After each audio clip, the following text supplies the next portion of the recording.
Hello everybody, ChrisofGames here, and I have a question for you. Have you ever liked a fast food restaurant so much? Have you ever love a fast food restaurant so much that you'd want to date it?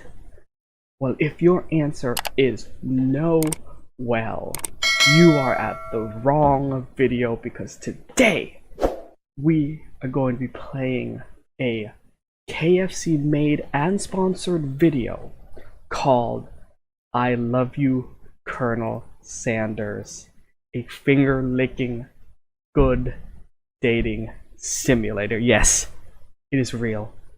And I'm gonna try it out. Let's go ahead and pull it up. Oh, KFC presents branding. It is too loud for my ears. Oh my god, what?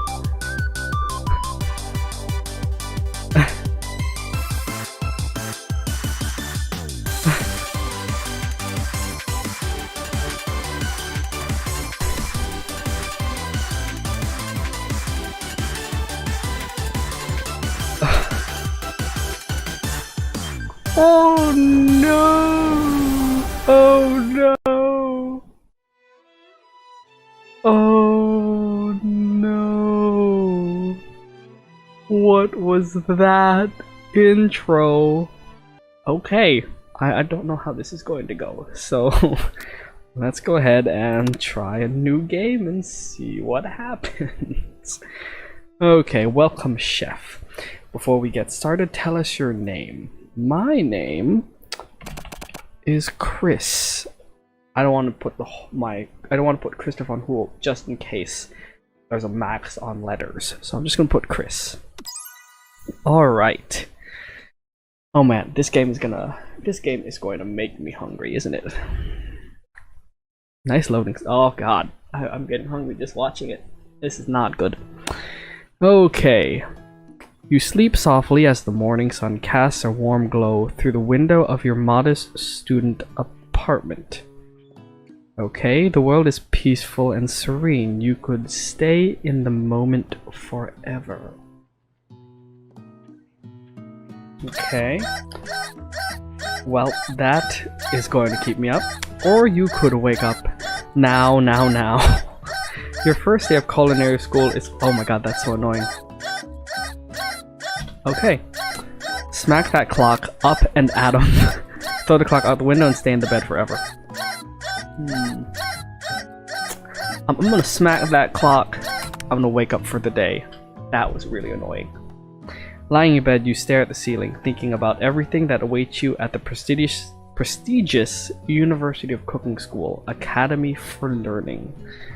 Oh boy, your mind begins to wander. Who will be there? What will you cook? What should you wear? Time begins to fly by, and you find your imagination getting away from you. You allow yourself to daydream a bit, thinking about the future.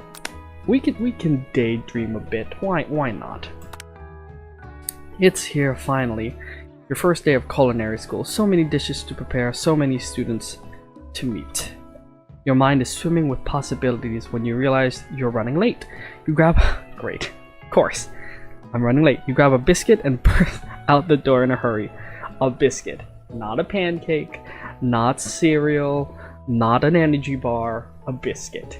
So you know this is definitely leaning towards a certain brand of fast food. Okay. Oh, that looks good. Oh, God. I just ate lunch. Okay. Delicious. Just what you needed to wake up those taste buds. Oh, yes. Yikes, you're in such a hurry, in fact, that you forgot to put on any deodorant before running out the door. You're sweating buckets as you rush to arrive on time. Uh-oh, I'm gonna be a stinky boy. Okay, we're at the school. Standing in the quad, you gaze upon the magnificent University of Cooking School, Academy for Learning. Here comes your lifelong best friend forever, Miriam. Well, hello. She's the most adorable, awkward person you've ever met, and you absolutely love her for it. Good morning, Chris. Are you excited for the first day of the rest of our lives? Hello, Miriam. Actually, because I am excited. A little nervous. Okay. A lot nervous. It's just that this morning I made breakfast for myself, but when I ate it, I couldn't taste any love in the food. What if I'm no good? What if I fail? She's that type of girl, isn't she? Alright. Classic Miriam, raised by master chef parents. She's always held herself to a very high standard. Yep. Okay. Ever since we were little babies playing together, and you rescued me from that quicksand box. Oh my god, where were we playing? It's been clear to me that you're the most loving, caring person I know. You're going to do great. Sorry, I know. I did a cereal thing in a KFC game. Calm down. But with University of Cooking School, Academy for Learning's famous 3-day only 3 days. Sign me up for that school. 3-day only semesters. I'm afraid of being left behind and never catching up. You'll be fine. Ah, sweet girl Miriam has always had a flair for the dramatic. This summer she got so nervous about her first kiss that she chipped a tooth practicing on a mannequin. Good job, Miriam. I don't see a chipped tooth, but I'm sure it's in there. Okay. Should you pep talk her or change the subject to give her some relief? I'm gonna pep talk her. I'm a good friend. Remember last month when we saw that fortune teller and had our tarot cards read? The lady with a mask who gave me nightmares? I've been trying to forget. Well, I think I picked the wrong choice. I know she looked spooky, but she was so sweet, and she told you that you were destined for great things. Remember that card with the fancy looking tower? And that other card featuring the handsome fellow in the red suit? That does not sound good cards. If I remember tarot cards, those are bad cards. In essence, those are bad cards, right? I've been waiting for so long to meet a handsome fellow I could call my own. Me too. Me too, Miriam. And I'm sure you will soon. In no time, we'll be graduating and you'll be delighting the world with your heartfelt cooking in no time at all. As you talk Miriam up, you can feel her nerves begin to ease. Alright. Doing good. You know what? Maybe everything will be okay after all, and if it's not, at least I have these killer bangs. You rock 'em, Miriam. You rock those bangs. Can you believe I cut them myself? What? I can't even cut my own hair. That is already impressive. You go, Miriam. You can definitely believe it. Yes, I can. I cannot believe it. Before you can get another word, you're rudely interrupted when someone smacks your books and custom engraved measuring spoons out of your hands and onto the ground. Hold up. Who knocked out my custom engraved measuring spoons? They're about to get these two fists. I have yet to name them, but if I did, this would be righty, and this would be lefty. Who did that? Hey, who is it? Oh my god, it's Ashley! Your arch rival. I knew it. I didn't know it, but look, this is my arch rival. I have an arch rival already. She's totally evil. Oh, yeah, her picture doesn't scream evil. But you can't help but be filled with jealousy. Jealousy? She can't get away with anything she wants. She can. She can get away. She can get anything she wants, and she knows it. Okay. So this is my arch rival in school. Alright. Hello, Ashley. Oh, I didn't see you there, chicken shins. Chicken shins. I personally have more of a chicken thigh, if we're being honest. So your insult has no effect on me. You leave Chris's shins alone. They are perfectly normal shins. Thank you, Miriam. Ugh, you can't stand Ashley. Even her name is annoying. Ashley. That's not even... There's not supposed to be an E after the A. You know for a fact that it's actually Ashley, but she had to add extra letters to make her feel better than ever. I was correct. Oh my god, she's that type of person. It's like putting Chris with an H. With the H being silent. So my real name is actually C-R-I-S, but I put the H. Because I want to feel better than everybody else. Obviously. Okay. If everyone here knows what perfect shins look like, it's us. Thank you, Mario. We're not going to let you or your really weird insults get to us. Across the quad, you see Ashley's best friend. Van the man has stopped to look at his own reflection in the mirror. His pants are so tight you can see him casually working out his glutes while he styles his hair. No lie, they're rockin' glutes. Van the man. This game is something. Okay. Let's keep moving. Van. Oh gosh, you rang. Is he gonna speak in... Is this... Oh god. You rang. You've never been sure what their arrangement is, but as long as you've known them, Ashley and Van have been just as close as you and Miriam, but substantially more devious. Okay, so we have our foils. Dang. This is such a weird game. This is a very weird game. I can't believe that University of Cooking School Academy for Learning. I'm just gonna call it University of Cooking, because saying all of that is gonna give me a brain gasm. I can't believe that University of Cooking would ever allow people like you to attend as students. Okay. I know, right? You'd think they'd just hand us our diplomas now. Shut up, Ashley. Or maybe hire us as professors. You amateurs could learn a lot from us. Okay, Van. With the first day of school about to start, there's just not time to properly tell these two off, so you resist the urge. I just don't want to get into it, to be honest.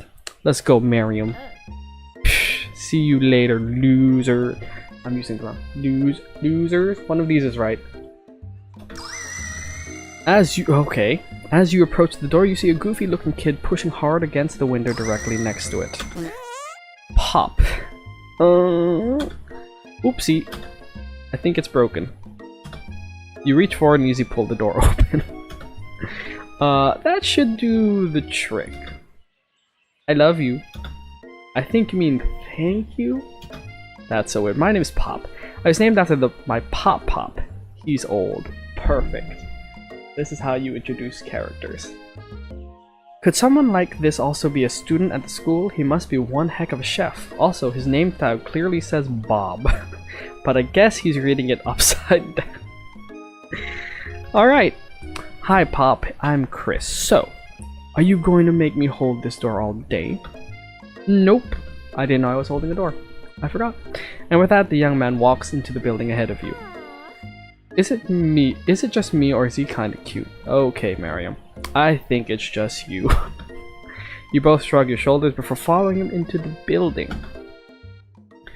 Alright, we are in class, and I guess we're gonna learn math pertaining to fried chicken. This should be fun.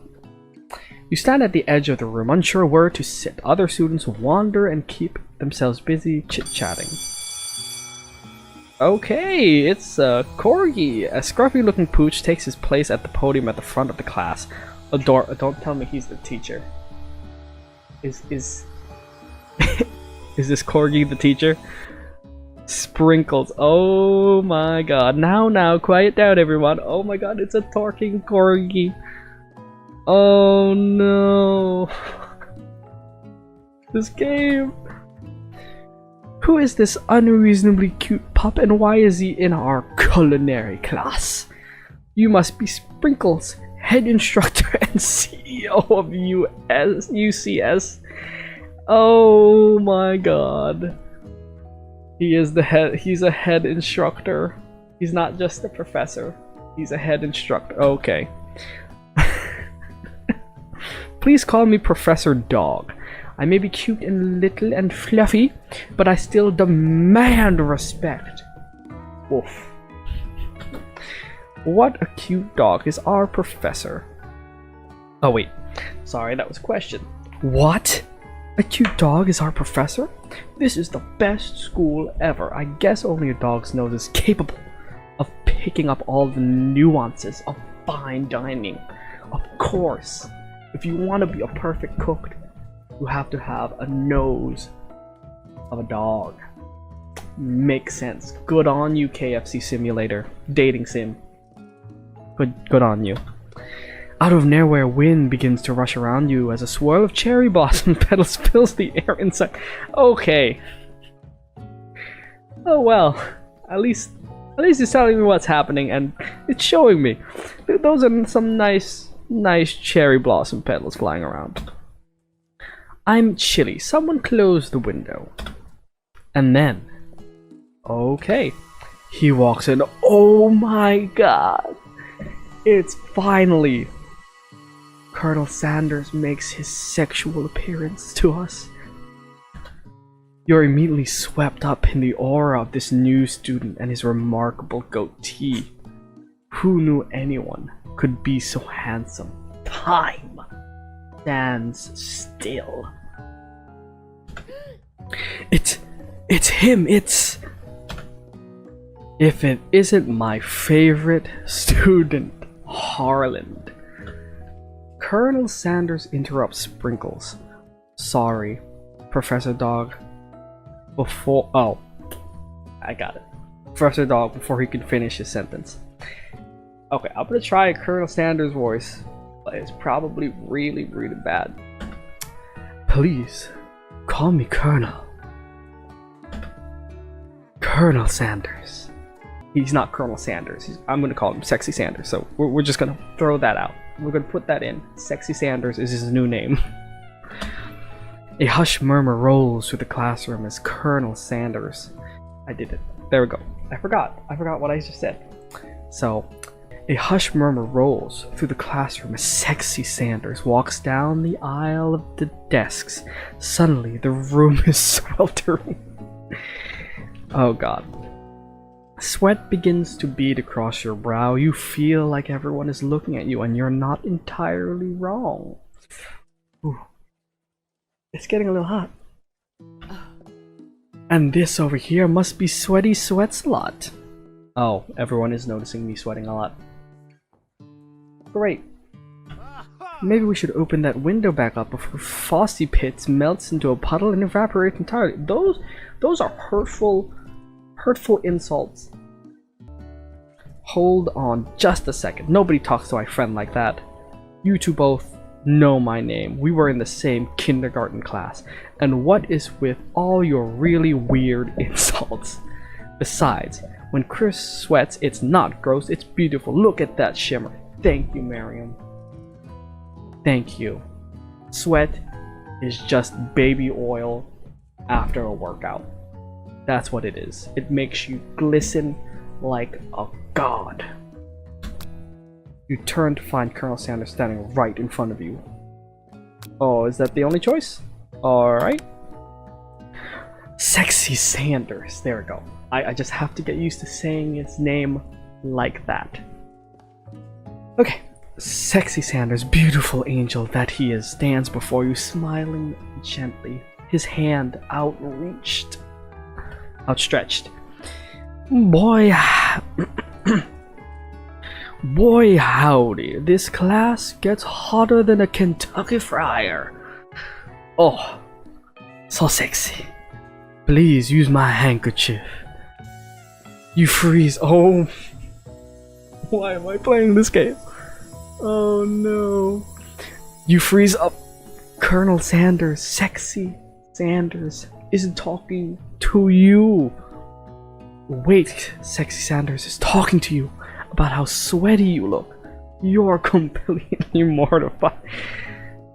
Oh my god, these pictures are great. Whoever drew this, 10 out of 10. This can't be your first interaction. What if he never forgets this moment? Take the handkerchief. Refuse it. I'm gonna go ahead and take it. I can, you know, I'm gonna have something of sexy Sanders if I take the handkerchief. I'm just gonna use it and put it in my pocket, pretending to throw it on the ground. So let's go ahead and take the handkerchief. You stretch out your hand, and sexy Sanders places a fine silk handkerchief in it.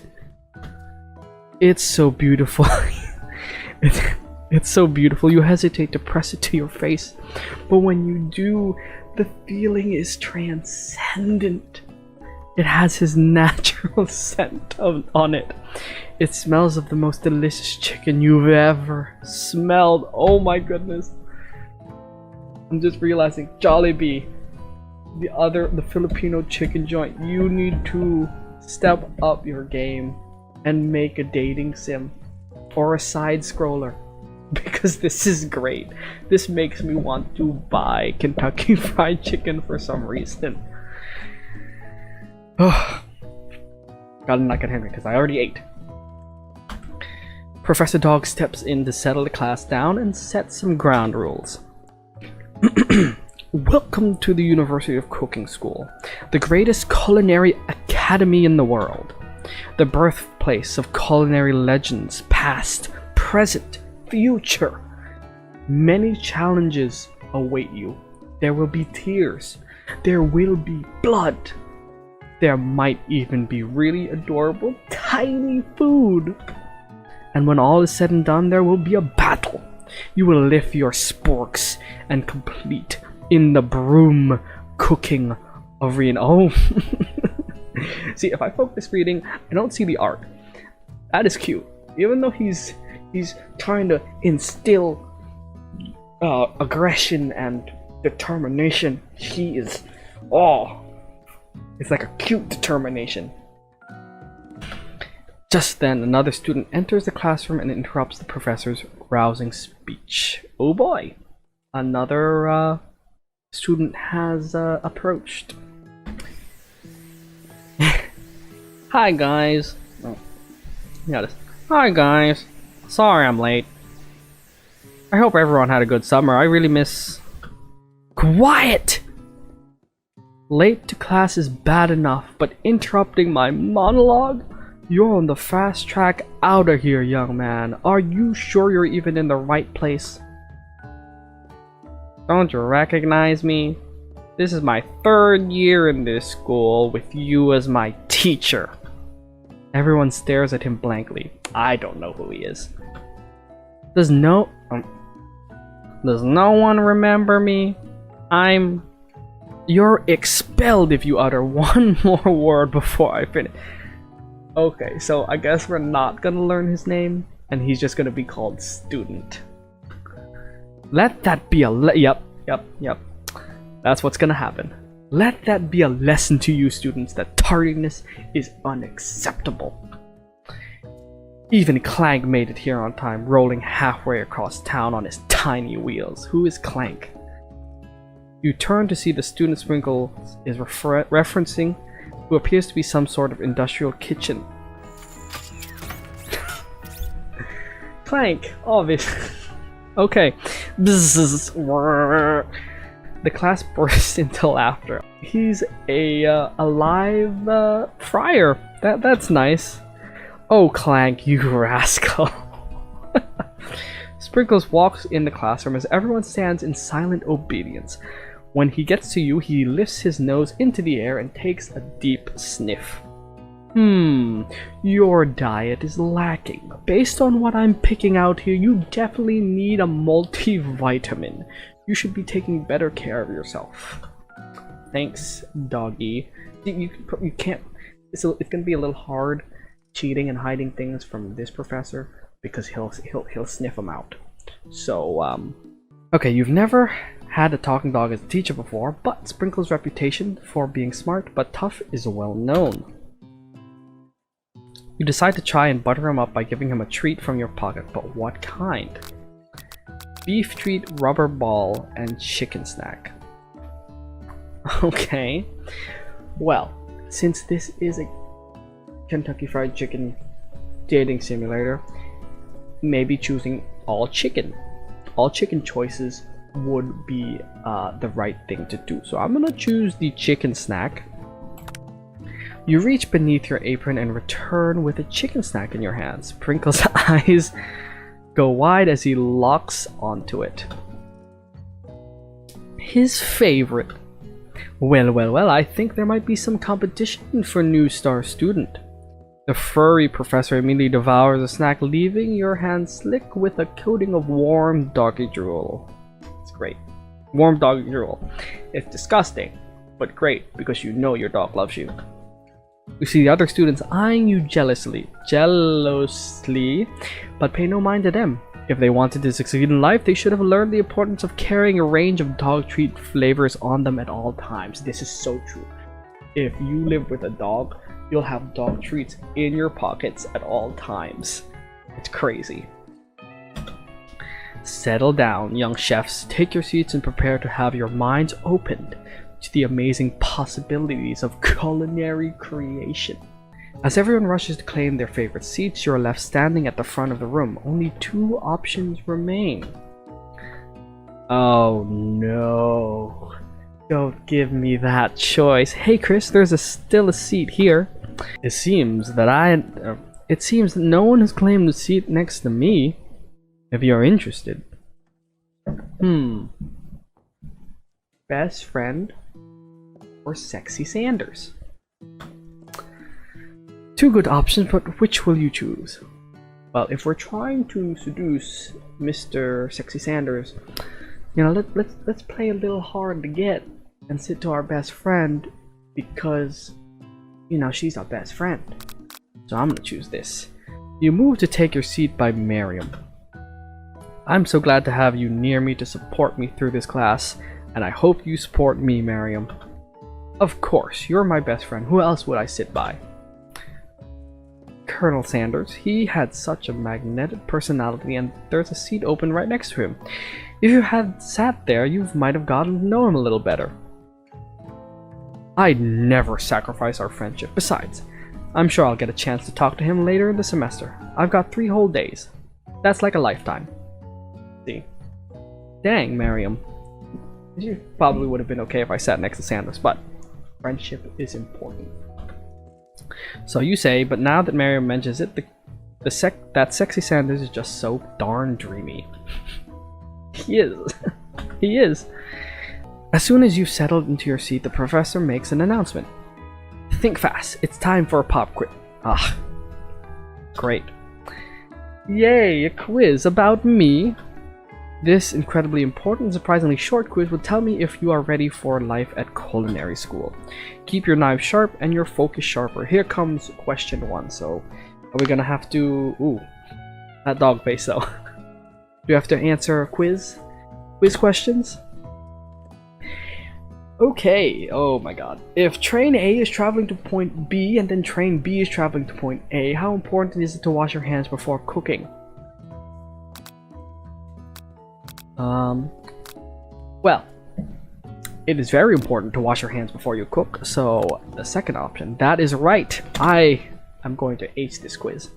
Forest is to tree as chicken is to...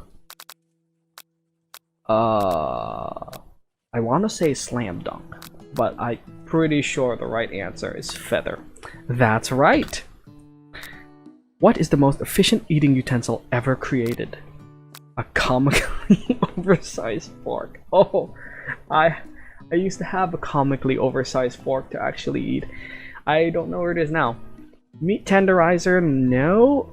Obviously, it is the spork. Did KFC invent the spork? I can't remember if they did or not, but obviously that's the right answer. What food is best for a broken heart? Anything as long as it is prepared with love and not too much salt. Camel meat. Yes, because when I have my heart broken, I pull up to my refrigerator, open the door, and pull out some camel meat and start eating it like it was a bucket of ice cream. A pancake that looks like a silly face. This one's good, but this one is also good. So I'm gonna choose the pancake with the silly face because I like things with silly faces. They cheer me up, unless it's like a maniac or something. That wouldn't cheer me up. That's wrong. Ooh. Okay. I bet it was the first answer. Is Sprinkles a good boy? No. He's a talking dog that teaches he is the best boy. Yes. Second answer. Obviously, he is the best boy. Mr. Sprinkles is the best boy. Yes, he is. Yes, he is. 4 out of 5. Not bad. It's because of that other question. So sad. Only one wrong? Not too shabby. You might just do alright, kid. You look up to see that sexy Sanders has been watching you tally your score. He nods with approval. Oh my goodness. Getting Colonel Sanders' approval is the best thing that has happened to me since ever. And I'm engaged to be married.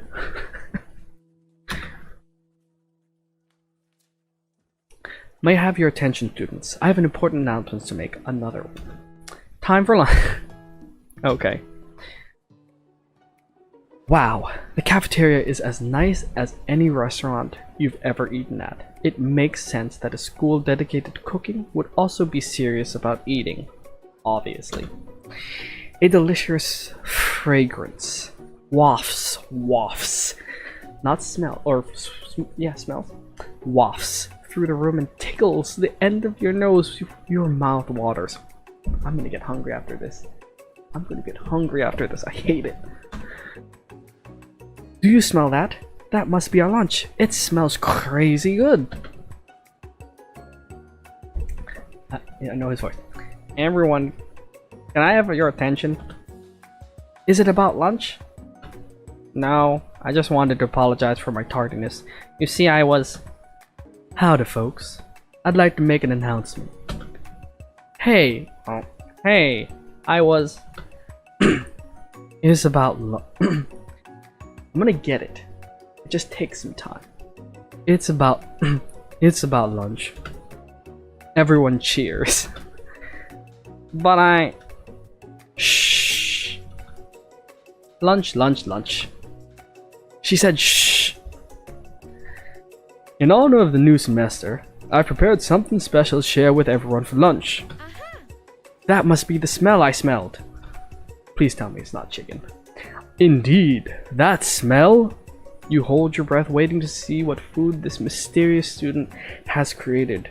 You've heard that he's very talented, but were the rumors true? What is the rumor? I can only imagine what the rumors are. Is this?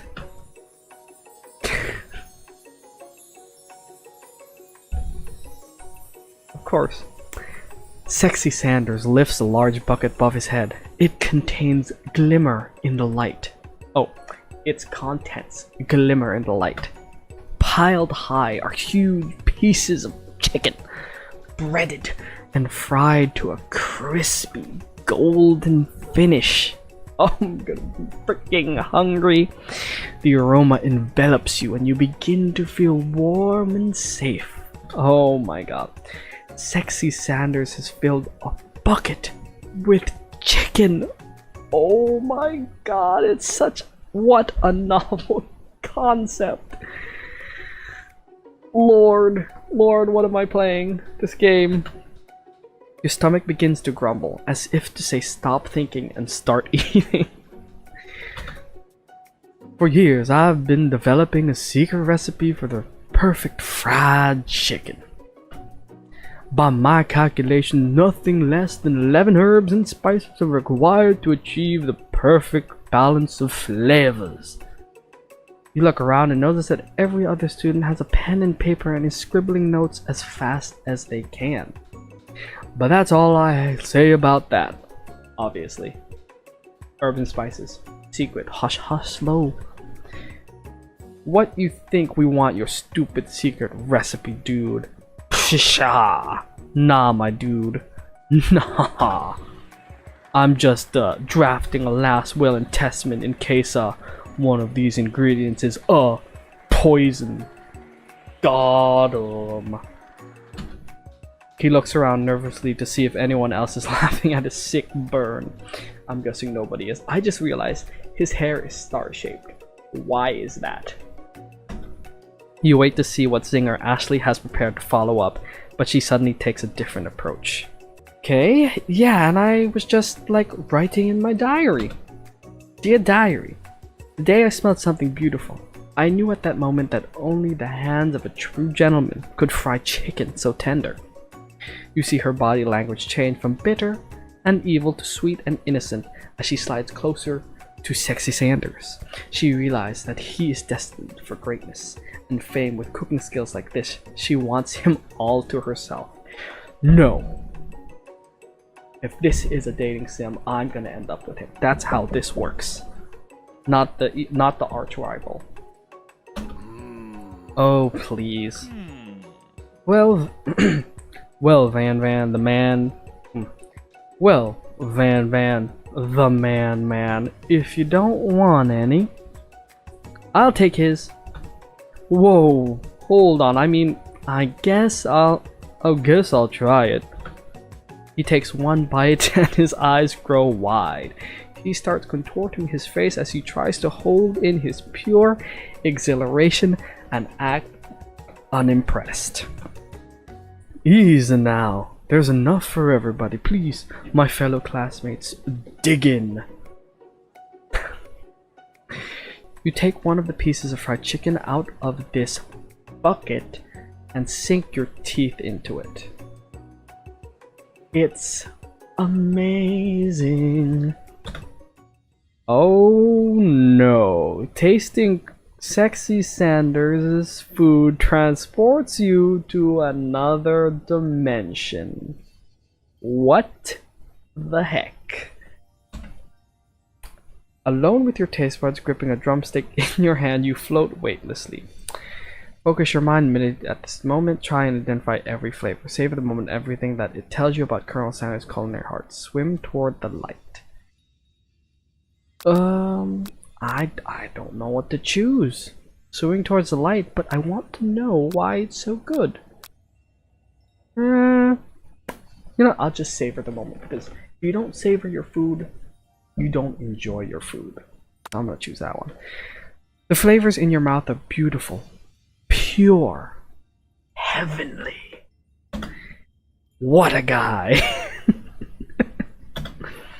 Alone with the flavors, you feel something that can only be described as love.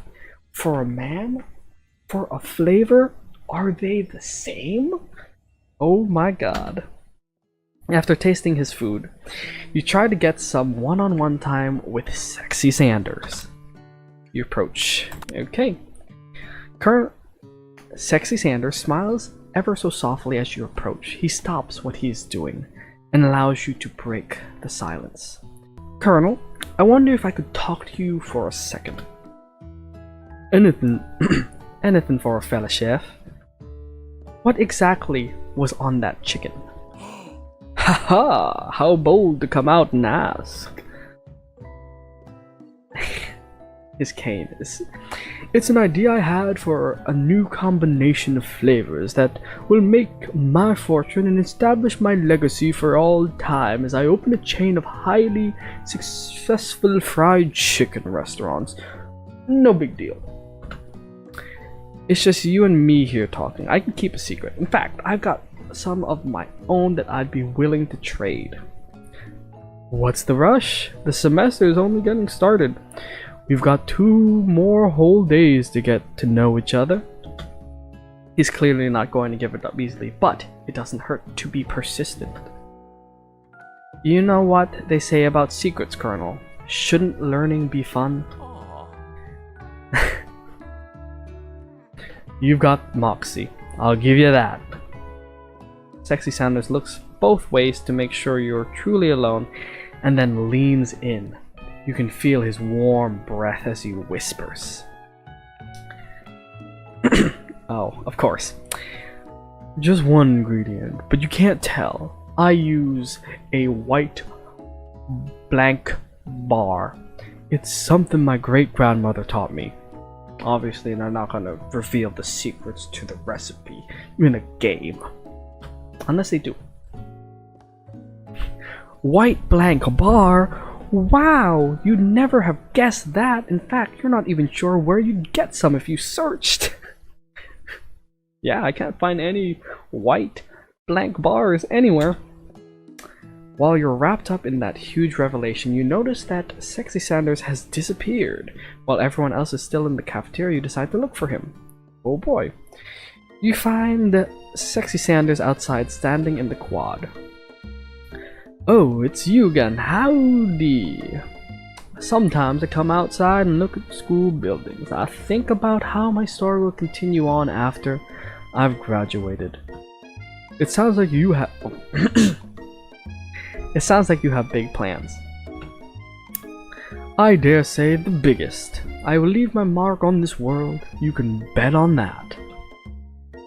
Alone together for the first time, you figure now is the perfect moment to show your personality to him. Next, will show you your own strength. Wow him with a big idea to add initial ingredients to really spice things up. Be modest but thoughtful.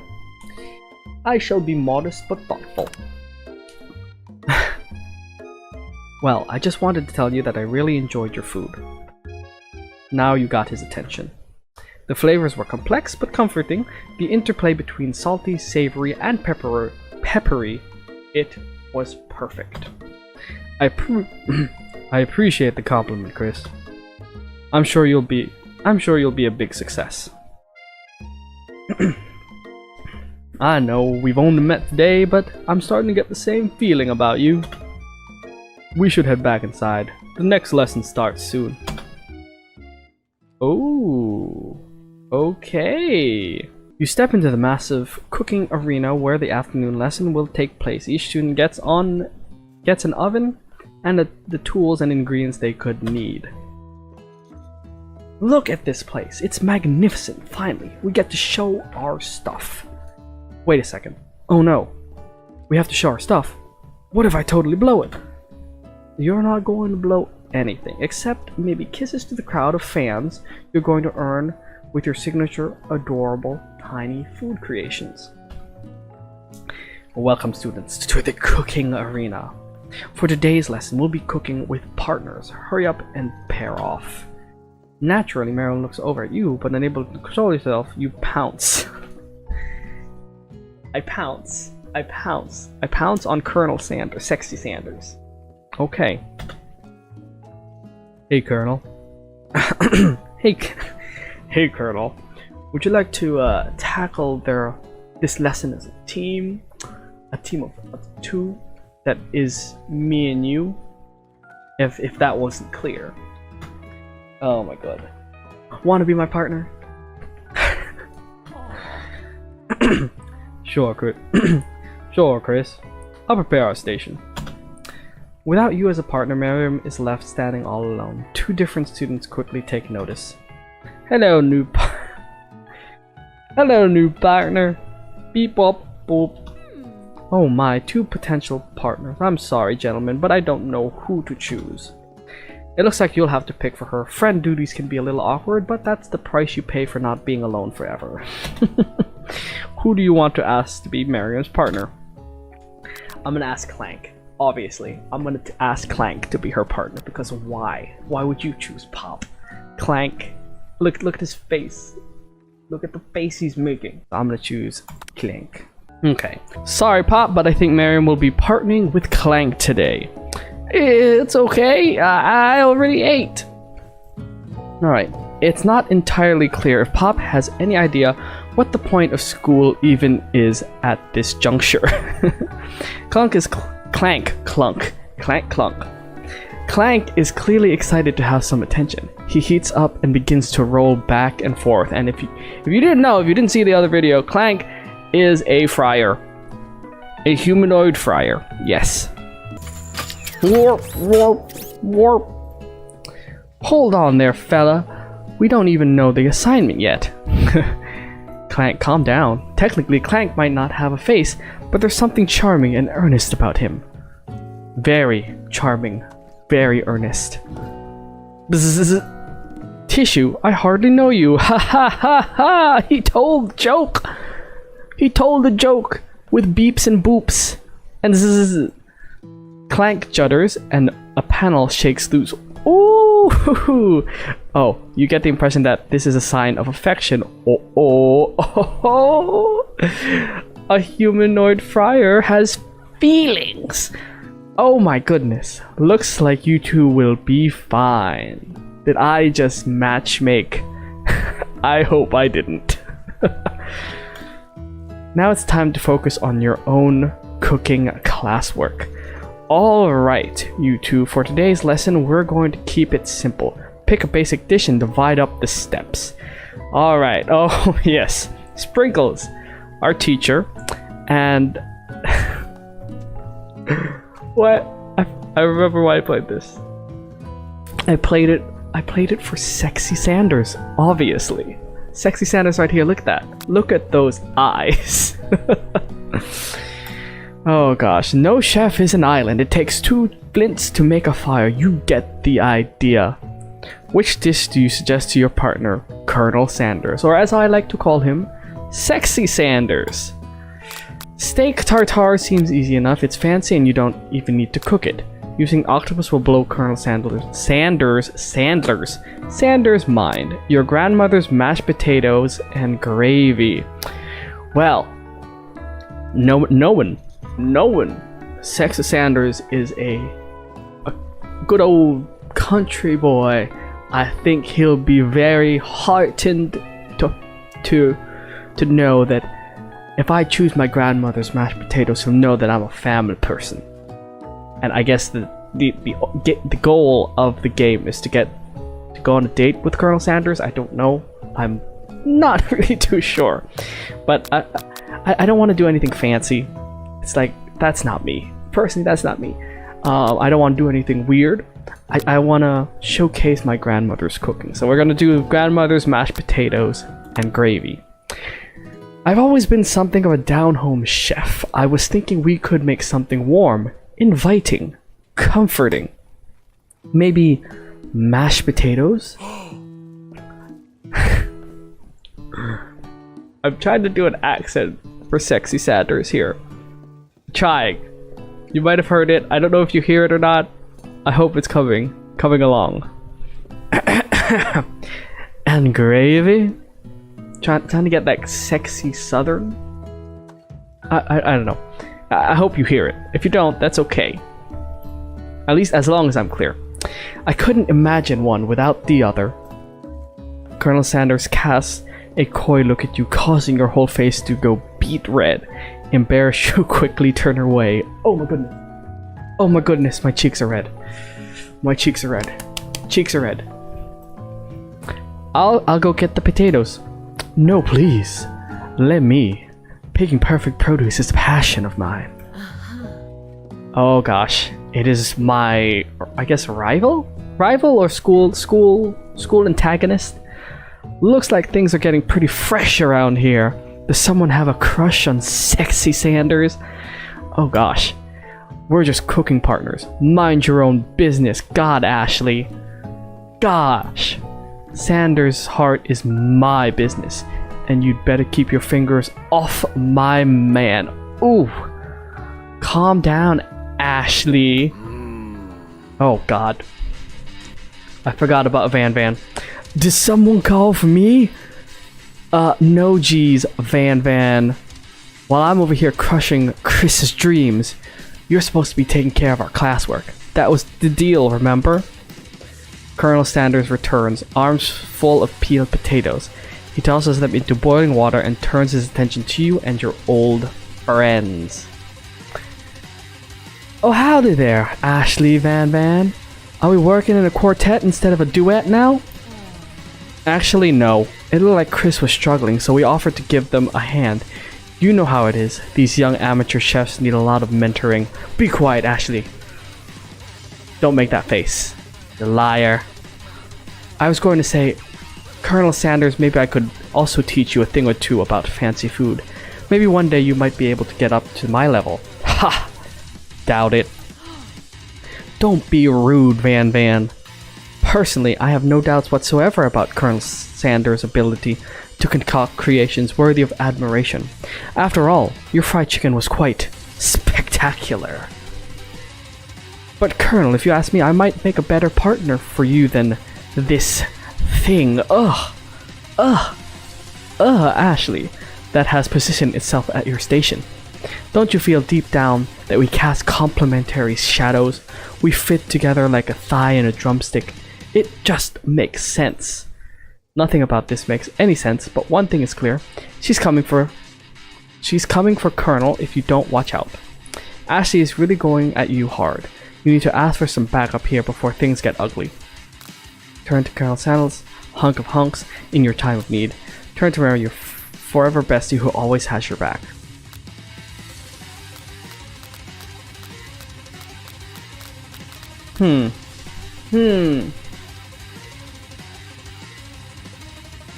I mean, Colonel Sanders has to see what's going on here, you know?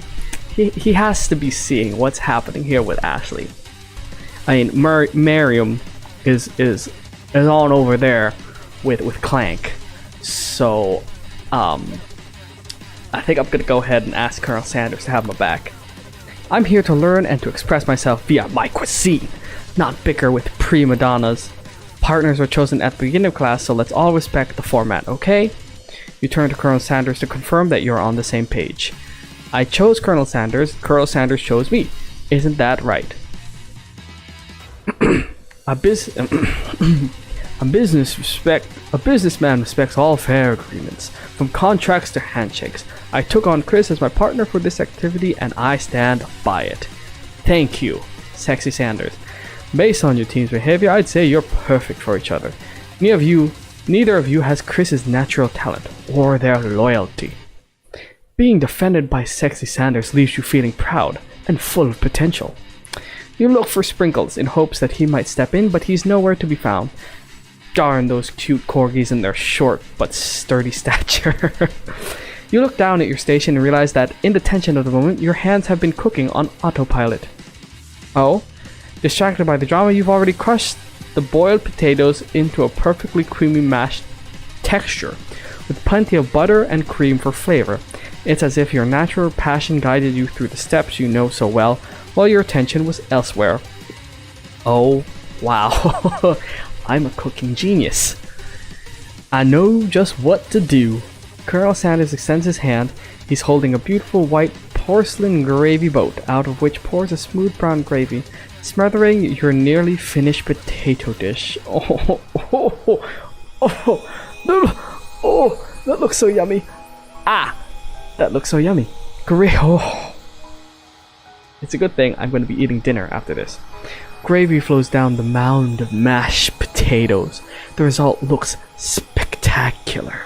Granny would be very proud. For you, Grandmama. For you. Sexy Sanders holds a spork out to you. You reach out and grab hold of it, but he doesn't immediately let go. The two of you stand holding the same spork, and for that small moment, all of the madness and pressure in this crazy world stops. Your eyes lock. The moment is electric.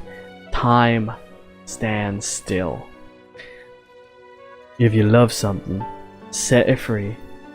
Together you dig the utensils into the mashed potatoes, this is weird, and lift a heaping sporkful up when you see Ashley with a sinister look. That does not scream sinister. You know she's plotting against you to be with the Colonel. And then, filled with rage and without thinking, you fling the sporkful of mashed potatoes right at Ashley's stupid, beautiful face. Hey, at least I called her beautiful. That's something. Van, do something! Do something! Scooping up a fingernail, Van tastes the dripping mashed potatoes and gravy and realizes that it's delicious. Horrified by this revelation, he slinks away. Will he ever be able to cook something with so much love and integrity? Probably not. Hold on right there, Chris. We do not waste food. Oh my goodness, his face. In the broom cooking arena. Colonel Sanders, I expect better from you. If you throw one more spoonful, you'd both better be prepared to eat it from wherever it lands. Can I has potato face? Calm down, Pop. Calm down. Van rushes back over, a covered dish in his hand. Oh, that looks nice too. Mashed potatoes with gravy? Pathetic. In just a few minutes, I prepared a full meal. Gaze upon my specialty, braised tentacle of octopus in my silky saltwater sauce, plated on a battle axe blade forged by my supreme chef ancestors. That is presentation. Van, get away from Ashley. You don't need her. That right there looks great. Alright. You've ignored me for too long. That ends now. It is I who will have first bite, and you will all look on with envy. I forgot about this guy. This is Student. Apparently he doesn't have a name. He tried to introduce ourselves, but the game didn't want him to be introduced. So, as far as I am concerned, he is a nobody. He is just Student. Goodbye, Student. The interrupting Student rushes at Van and swipes a bite of his signature dish right off the plate. No, don't! Something about this doesn't strike my nose quite right. I think the octopus was rushed and may have turned in the process. Uh-oh. The results could be toxic. Van just killed a man. Van, a student, just killed another student. Too late. It has been eaten. I think I left something in the oven. I don't feel so good. Ew.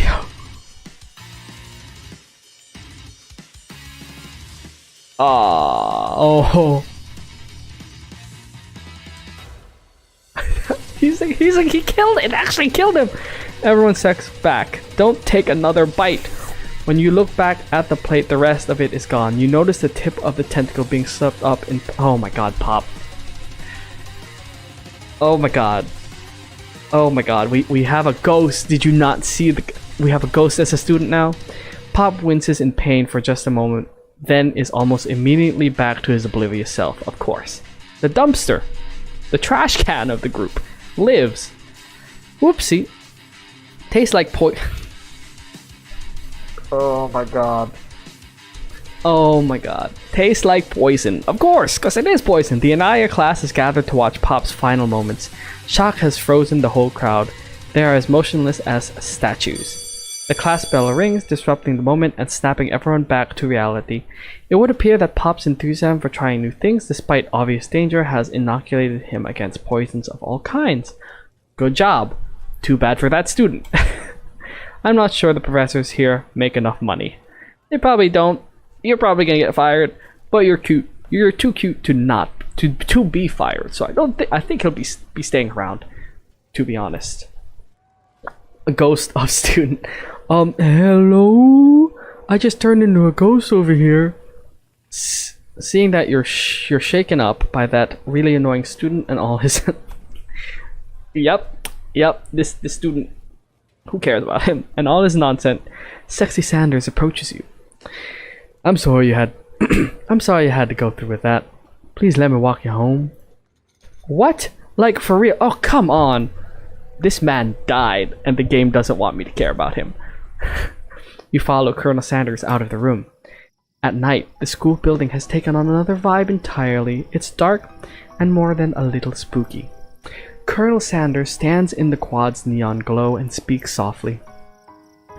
Those mashed potatoes you made in class today? Before you go on, I want you to know they're not a great representation of my skills. I don't even realize I was making them. I didn't even. They were amazing. Tasting them, it reminded me why I became so passionate about food to begin with. Colonel Sanders is getting choked up. Cooking is obviously important to him in a way that you find inspiring. Now might be the perfect time to tell him you're developing feelings for him. Colonel Sanders? Yes, Chris? Oh god. There's something I need to tell you. Hold it right there. Gosh! Interrupted by Van. Oh, there's something I need to tell you first. Oh jeez.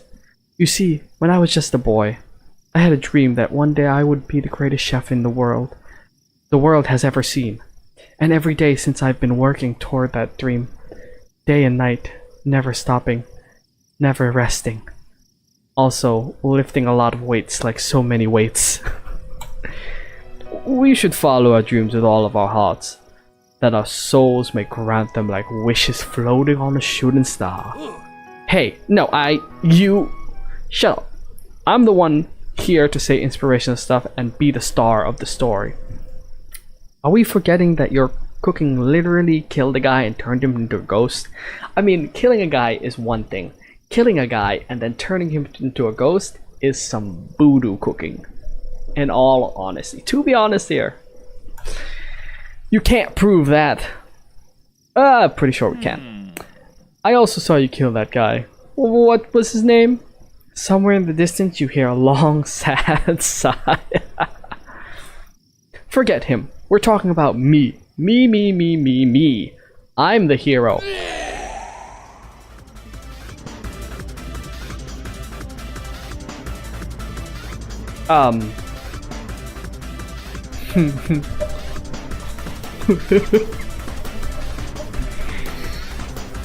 What is going on with this game? The spork monster is here to fight a hero. ... I think I left the fridge door open. Later, nerds. Oh, don't run away. How dare you threaten me just as I was letting my guard and connecting with another chef on an emotional level. Be afraid. Be very afraid of me because I am a monster, see? Is he rhyming on purpose or is that just a coincidence?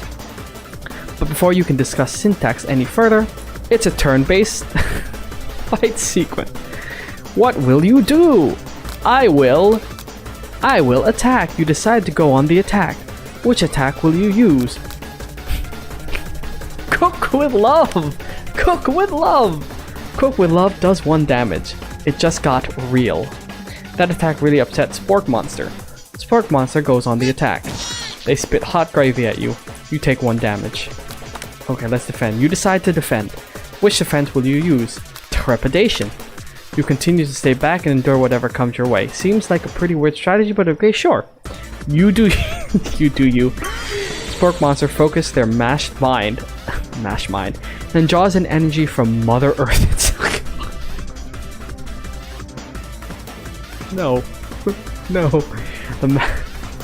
Drawing energy from Mother Earth. They grow larger and more intimidating. How will you respond? Defend. You decide to defend again. Which defense will you use? Buff up.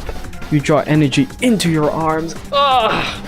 Thinking back on all the stirring you did in the kitchen as a child, your muscles go super swole. Oh my god, and you're ready to take on anything. Spork Monster is now quitter, buffed up and ready to rumble. They go on the attack once again. Spork Monster uses utilitensile. You take 2 damage from the attack. If you take much more damage, you're not going to survive the battle. Guess we'll have to attack. You decide to go to attack. Chow down. You chow down does 2 damage. Do I really want to eat this thing? It has 5 eyes and sporks. Ugh. A powerful blow. Spork Monster is oozing cheese sauce onto the lawn of the quad. I wonder who is going to have to clean that up. Feeling vulnerable, Spork Monster prepares for its ultimate attack. Rounded Edge.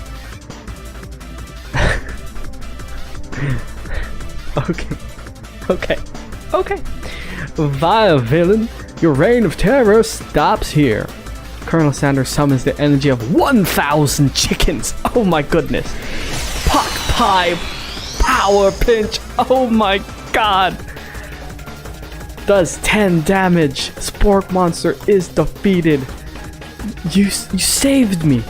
An injured Spork Monster spews steam into the night. Forget mercy. No. We must eat him. No student will ever walk the quad in fear again. This monster messed with the wrong chef. Attack. You ready your final attack. You'll never survive my student debt loan district. I guess I give the spork monster my student loans. That's okay. I'm good with that. Student loan debt destruction does 10 damage. Spork monster is completely vaporized. Colonel Sanders looks on in awe. You continue to surprise me, Chris. The defeated monster left behind a special item. It appears at first to be a cookbook, but upon closer inspection it's so much more. It's a book of magic spells with a golden chicken on the cover. You open the cover and find a library card tucked inside. The last name to have signed it out is Borko. Borko. That name sounds familiar. Your blood is pumping as you stand in the quiet of the night, holding the mysterious book in your hands. As you come down from your battle buzz, you realize that your final attack has left you completely depleted. The world around you begins to fade away. Without any energy to keep your eyes open, darkness overtakes you. Oh ho! Oh ho ho! Oh ho ho! The image of Colonel Sanders flashes before your eyes as you fall asleep. He must have helped you get home. In your tired state, you don't know if you could have made it without him. What a guy! You want to thank him, but you don't have the strength to utter a single word. You feel your covers being pulled up over you as much as wow, over you as you are tucked in tightly. Good night, my Colonel. In your dream, you are together with Colonel Sanders. For some reason, Sprinkles is also there instructing your love dreams. Your love dreams are weird. I couldn't agree more. Oh my god. Oh my god. You awake on day 2 and attempt to process the wild visions you had. Were they memories or premonitions? And then there was that secret ingredient that Colonel Sanders went ahead and told you outright. Not much of a secret, huh? It's probably just because he already trusts you so much. Sure, that makes sense. We'll go with that. You meet up with your bestie in front of the school. Before you can tell her about the encounter with the spork monster, she launches into a story of her own. Okay, I know this might sound a little strange, but I think I might like Clank. Thank you! I knew it! I knew they'd probably get together. Like him, like? I know it sounds like it's moving too fast, but there's something about him. I like him. Like him. We got to talking after class and he's actually a total sweet guy. Not only that, but he's really smart. He told me all kinds of stories about Colonel Sanders. Did you know that Colonel Sanders was the most popular kid in his high school? No, but that doesn't make complete sense. Yeah, but he was so popular that he was voted prom king at a school he didn't even go to. Okay! And it was also the convertible that he himself rode in at the front of the homecoming parade. So Colonel Sanders was the prom king to a school that he didn't even go to, and then Clank, I think Clank was the convertible. That is weird life choices for Clank. I'm thinking maybe something got lost in pressure cooker language translation there. Either way, maybe it'd be best if you took it slow with this new boy, like I am with Colonel Sanders. You and Colonel Sanders, the coolest guy in school, the most famous student to ever attend the University of Cooking School, Academy of Learning. You're a thing now? We definitely connected yesterday. Haha, sure you did. You're great. Why wouldn't he be into you, I guess?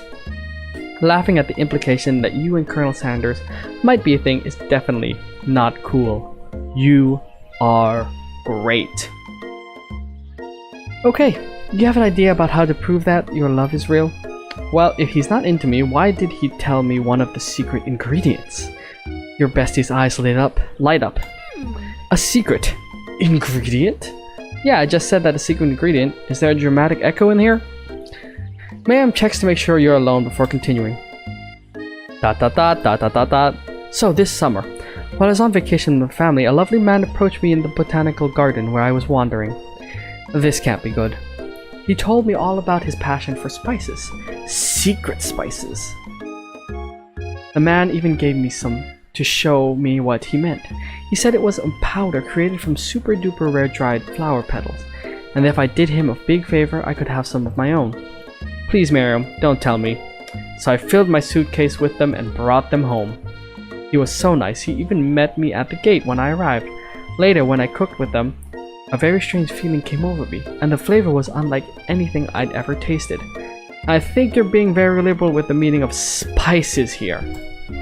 Whatever. Anyhow, we both share an interest in cooking, so we've stayed in touch, you know, like pen pals. I bet he would love to know more about new spices.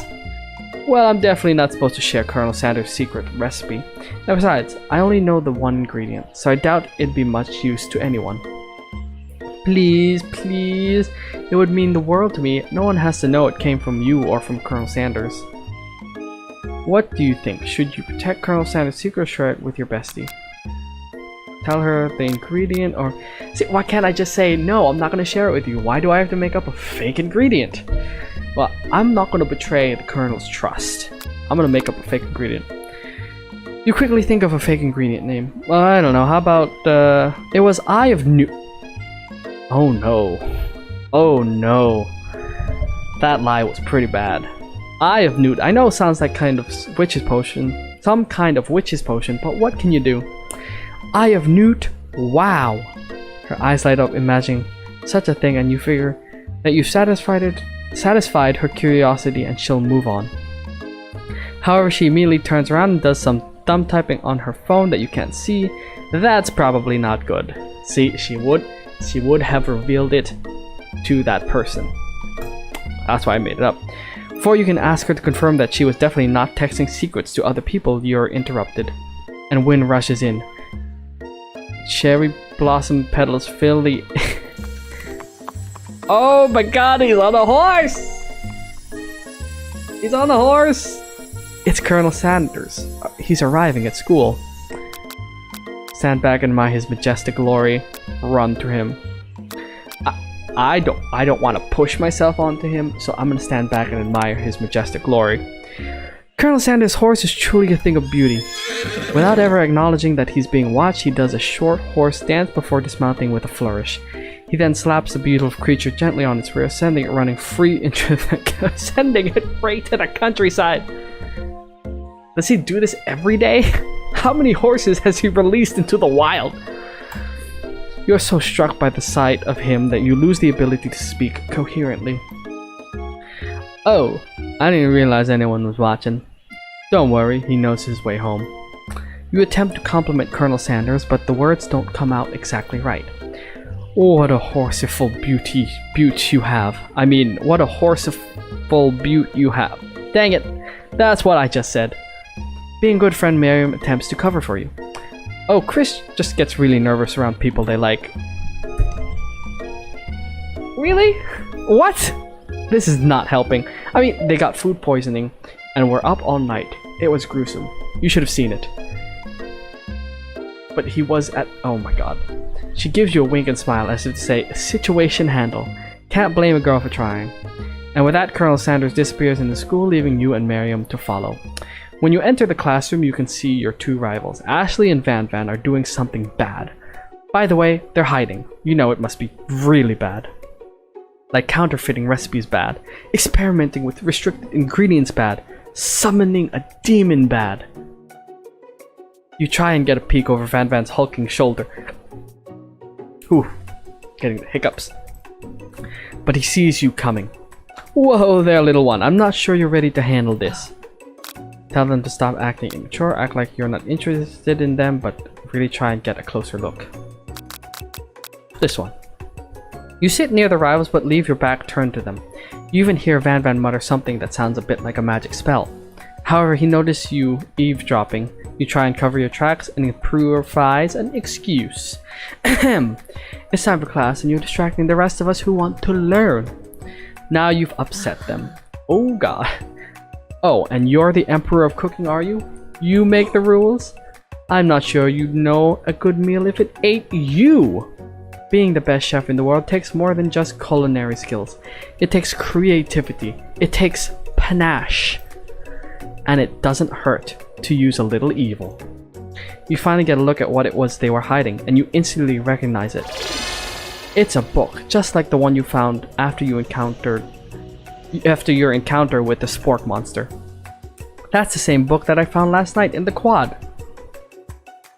Ashley immediately elbows Van Van, who hides the book behind his back. Ooh. Did you do something, Ashley? Did you do something? I don't know what you're talking about. The book is a family heirloom, and its contents are a secret. You notice that they haven't just been studying the book. They've got Pop pinned to the wall, and they're tossing potato skins at him as he tries to catch them in his mouth. We're playing, hehe.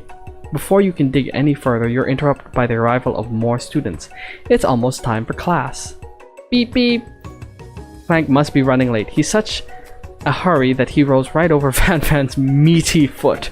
Not his foot, his meaty foot. Hey, watch it, you bucket of bolts. You watch how you talk to him. He didn't do anything. This is womp. Who do you think you're talking to? I've never heard such language, not even from a stand mixer. Womp womp. No, your mother was a stand mixer. Van Van jumps to attack Clank, but Clank shocks Van Van, sending him flying across the room.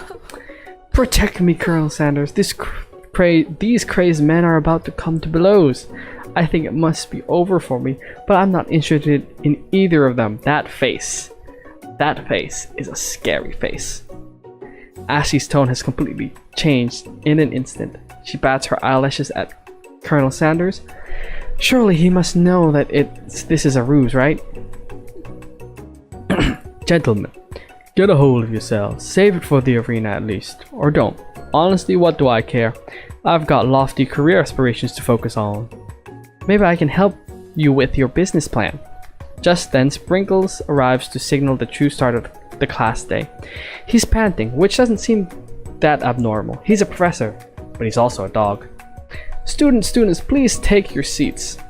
I apologize for my late arrival. I spent the morning chasing a car all around town, and my tiny legs are very, very tired. But I'm here now, and I hope you're ready to learn. Rub his furry dog belly. He loves it. After he catches his breath, Sprinkles regains control of the classroom. Without further ado, we'll review the global history of my favorite fowl, the chicken. You want to pay attention to the lesson, truly you do. Which is why in 1776, at the signing of the Declaration of Independence, it was a chicken who first signed their name. Obviously that is true. That is a true theory. Apparently, the chicken was the first person to sign the Declaration of Independence. Hashtag chicken founding father of US, or chicken US founding father. Make it happen. But you can't help but daydream about Colonel Sanders, and you miss most of the important parts. When you come to, Sprinkles is holding a tray of food in front of you. Well, Chris, naturally this appears to you to be a sample platter. Which item do you want to sample?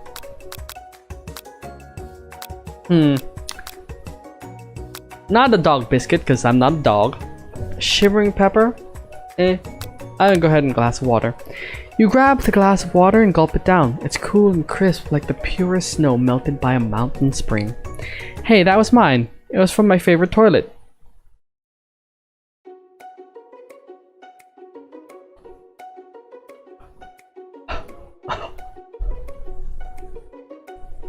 I should have saw that coming. I should have saw that coming. And you've got excellent taste. You think to yourself, geez, I should pay better attention. We all make mistakes. I'm sure he'll forgive you someday. Come on, it's time for lunch. Before anyone can relax, the cafeteria lights dim, and your rivals enter to make a dramatic announcement. Today's lunch will be prepared via timed competition cook-off. The level of theatrics with these two is off the charts. Step up and tell them, demand that they stop wasting. I'm ready for a challenge. Step up and say you're on. A bit of a lunchtime competition, eh? Count me in. If I have to wipe the tables with you fools before I set my lunch down on it, then so be it. I'm not the fool. You're the fool. Fool. Good one, Van Van. I like your gumption, Chris. I'll be watching your performance. Just as things reach a boiling point, Sprinkle steps in. Surely he'll put a stop to this madness. Now, students, please settle down. This is a lunchroom, not a sportsing court. Finally, a little sense. You breathe a sigh of relief. At least not until we turn on the timer. Just you, boy. I guess we're gonna have to cook. Just then a huge light blasts you in the face, flashing the words, "Timer ready." That's what I'm talking about. Aroo! I stand corrected. The hardware builds solidly a foundation of confidence that cannot be swept away. And that's an original quote by me, in case anyone was wondering. I hope its message lifts you to victory. Like a diamond, I was formed under pressure, and now is my chance to shine. I will defeat you myself. You had his chicken and you made mashed potatoes and gravy on day 1. And you're feeling like you can really impress him again here. It's time to boil some water for the potatoes. Think fast, if your timer runs out, you'll be forced to pick randomly. Okay, what temperature does water boil at? 100. That's right, but how would you have even gotten into the school without knowing that? Ooh, 100 degrees Fahrenheit. I didn't even read the first question. Or the first answer. Winner gets to rub my furry belly. Let that enticing offer motivate you. Thanks, teacher. You're going to need to season this chicken before you cook it. You don't know Colonel Santa's recipe exactly, but you have an idea. How many herbs and spices? 11. That's right! You might not know all of the ingredients yet, but at least you're headed in the right direction. See, I got this quiz. I got it. Tail wagging intensifies. Now that you've got some basic steps going, it's time to elevate your craft. What state of mind offers the most flavor? Trust? That's wrong. I'm begging you to get it together. Get it? I'm a dog. It's never the wrong time for some dog jokes. Okay, next question. Your classmates are rooting for you, but Ashley is simply stronger and faster than you. You'd better pick up the pace if you want to survive. When you were a child, your father told you to never forget where you came from. Every day you meditate on his advice and draw energy from that place. Now would be a great time to harness that energy, so where does it come from? No! This is a horrible time to start forgetting important things. Oh no! I'm not doing good. I'm not doing good. Try to shut out the noise of the arena and focus on your cooking. What is the sound of success? Sizzling. Oh, don't make me get the spray bottle. Is this the end? Yep. Game over. Try again. Oh! There's a game over? What? I put trust, vigilance, gratitude. Gratitude, it's gratitude. Okay. I got this. The shoulder of Orion. What? Next question. Silence. Silence. That's right. When they taste your cooking, they will be so taken with it that they'll be unable to speak. You notice Colonel Santa's out of the corner of your eye. I believe in you, Chris. He's actually cheering you on, which would be awesome, except knowing he's watching you makes you totally forget what you were doing. Now all you can think about is Colonel Sanders. How many spoonfuls of gravy would it take? What were you thinking? Get your mind back into the competition. I couldn't even read that. Grrr. You are stranded on a desert island with only one cookbook. Which do you take? What a hunk. You know, right? I know, right? You know what? Shouldn't you be focused on the challenge? They're falling behind. Sorry, I forgot the question. Wedding vows. What does that have to do with crafting spectacular fried chicken and delicate baked biscuits? Woof woof. You're really struggling to keep up. At the next station over, Ashley has already begun plating elements of her dish. It's colorful and complex. To make up time, you toss your biscuit dough into a stand mixer. As you do, the crowd gasps. Yikes. Zzz. I know you love nothing more than seeing a fellow appliance utilized in a kitchen battle, but sometimes that means sacrificing the personal touch.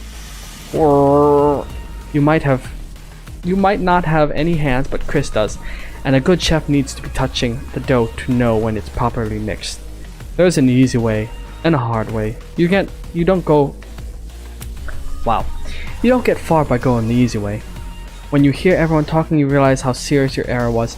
You immediately shove your hands into the mixer to rescue your dough before it's overmixed. Chris, no! But you're not fast enough and your hands get stuck. It's immediately crushed by the quickly spinning beaters, there's no way you'll be able to use that hand for the rest of the match. Oh no! Oh no, Colonel Sanders shakes his head in shame. What you often find is that the easy way can turn out much, much more difficult. Everyone, stop what you're doing right now. This battle is over. It can't be. I was so close to finishing my dish. Sweetheart, look at your hand. You simply can't go on.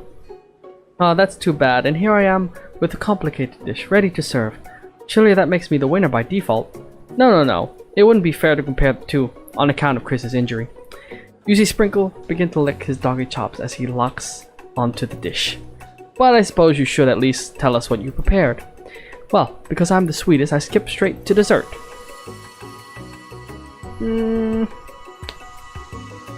That's not a really tasty dish, to be honest.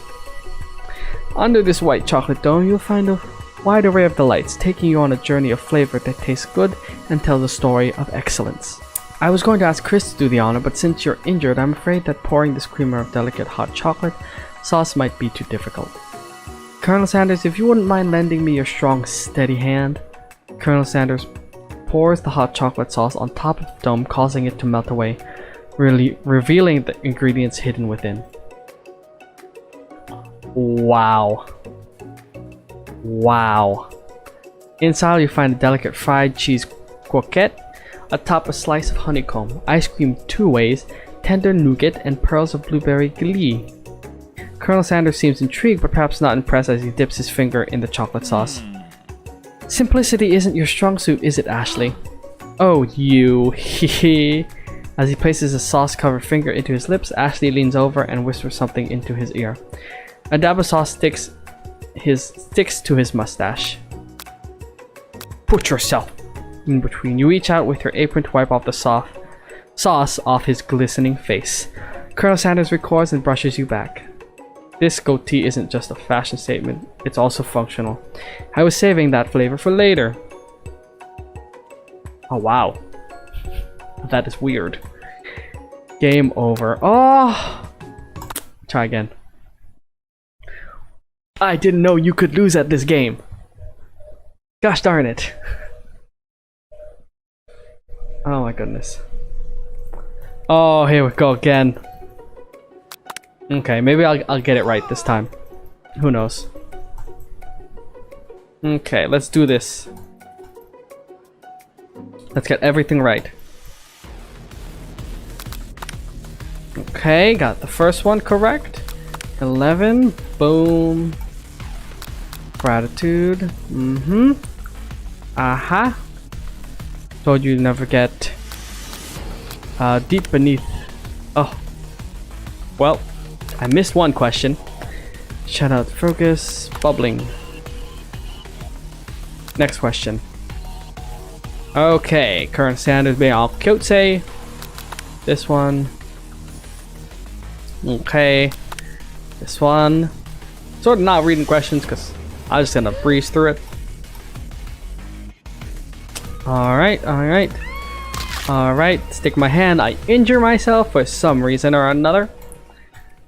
You see Sprinkles being like his doggy chops, but I suppose. Yep. Okay. And we're gonna do internalize the rage you feel. Your rage burns so intensely with your eyes that they burst into flames. The flames cause your eyebrows to catch fire and turn to ash, and they fall off of your face, which means people will have a hard time understanding your emotions for the rest of the semester. Perhaps forever. Great. Embarrassed and ashamed by your performance, not to mention your crispy fried brow, you run for the quad to be alone. The beautiful weather feels like an insult inside of you. A storm rages. It's Colonel Sanders. He's probably here to tell you that he and Ashley are in love and have decided to get married. And he won't even ask you to cater his wedding because you're a terrible chef and an awful person. Ah yes, I remember. I got in a fight with my rival, Ashley, in the cafeteria. And I think I fought a spork monster too. I'm remembering, I haven't played this game in a while. You try to hide from him, but he approaches you directly. I know you're hurting right now, not just from the devastating loss, but from the run-in with that mixer and that small fire. We should get that checked out. I'm fine. Can't you just leave me alone? I'm a loser. I'm not fit to fill your fryer. I'll never be a master chef. Failure is a part of life. Not just for you, but for all of us. Do you think I have never failed at anything before? That's exactly what I think. Well, then think again. I gotta get the voice. I wasn't always the man you see before you. Enrolled in culinary school, incredibly handsome, successful, motivated. Well, handsome, sure. I was born that way. But I've walked other paths and arrived at dead ends. I was passionate about life, but I failed as an obstetrician. What is an obstetrician? Give me 1 second to figure out what an obstetrician is. I would like to know, and I know you guys would like to know. Let's see. Obstetrician. Obstetrician. If that is a real thing. Oh, it is? Let's see. Is a doctor who specializes in pregnancy, childbirth, and a woman's... Ah! I was passionate about justice, but I failed as a lawyer. I was passionate about livestock, but even failed as a mule handler. That one was especially humiliating. Mules can be so cruel. I didn't know. People see my delicate ribbon tie and my well-kept beard and assume that I've got it all together. Which is true now, but it hasn't always been. Sounds like this guy could really use a hug. I resolved then that I was going to amount to something. No amount of hours, labor, or money would deter me from giving me the best I had to give. As Colonel Sanders changed his focus, you can see something ignite inside of him. A burning passion. One has to remember that every failure can be a stepping stone to something better. My new dream is pure. It's honest. It's something a humble man in a crisp white suit can be proud of. I will create a new chain of chicken restaurants that will bring joy to the entire world and make up for past misdeeds. Yay! Just as your moment grows intimate, you're interrupted by a threatening, shadowy presence. Battle scarred from the night before you prefer.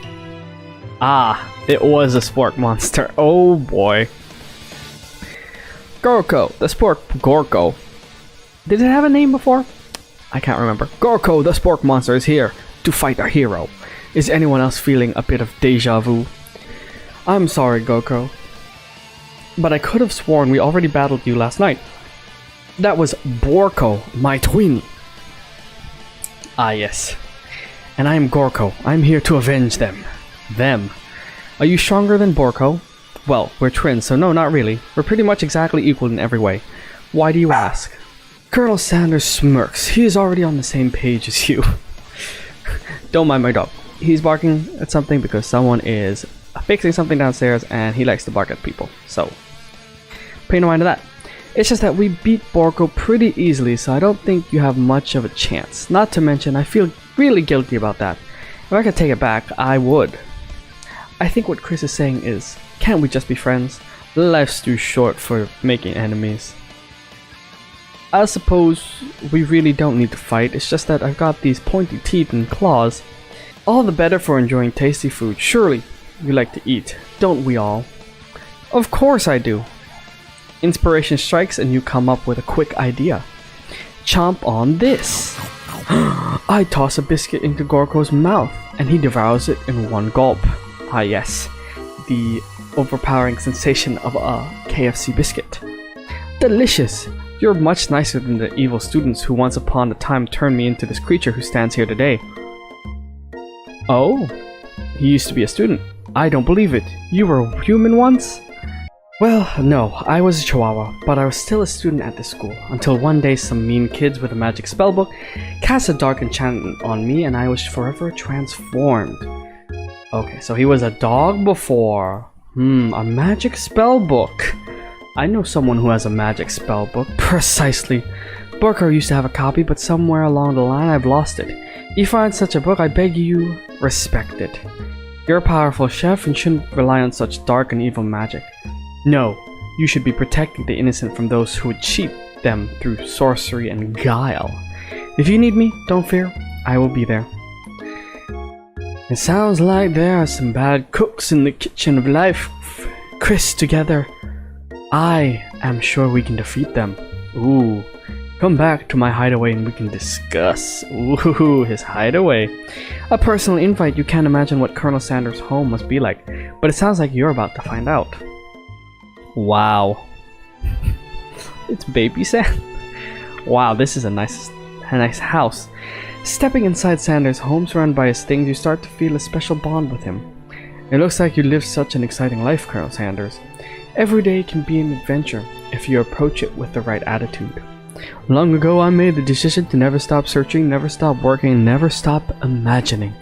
Have you been working on any new recipes of your own lately? I'm always excited to talk about food with another ambitious chef. Well, there is something. It's just a side dish that I've been tinkering with, trying to find the right balance of flavors and textures. I'm not sure I've nailed it yet, but I'm close. Colonel Sanders' eyes perk up as he starts to wonder what dish you might be describing.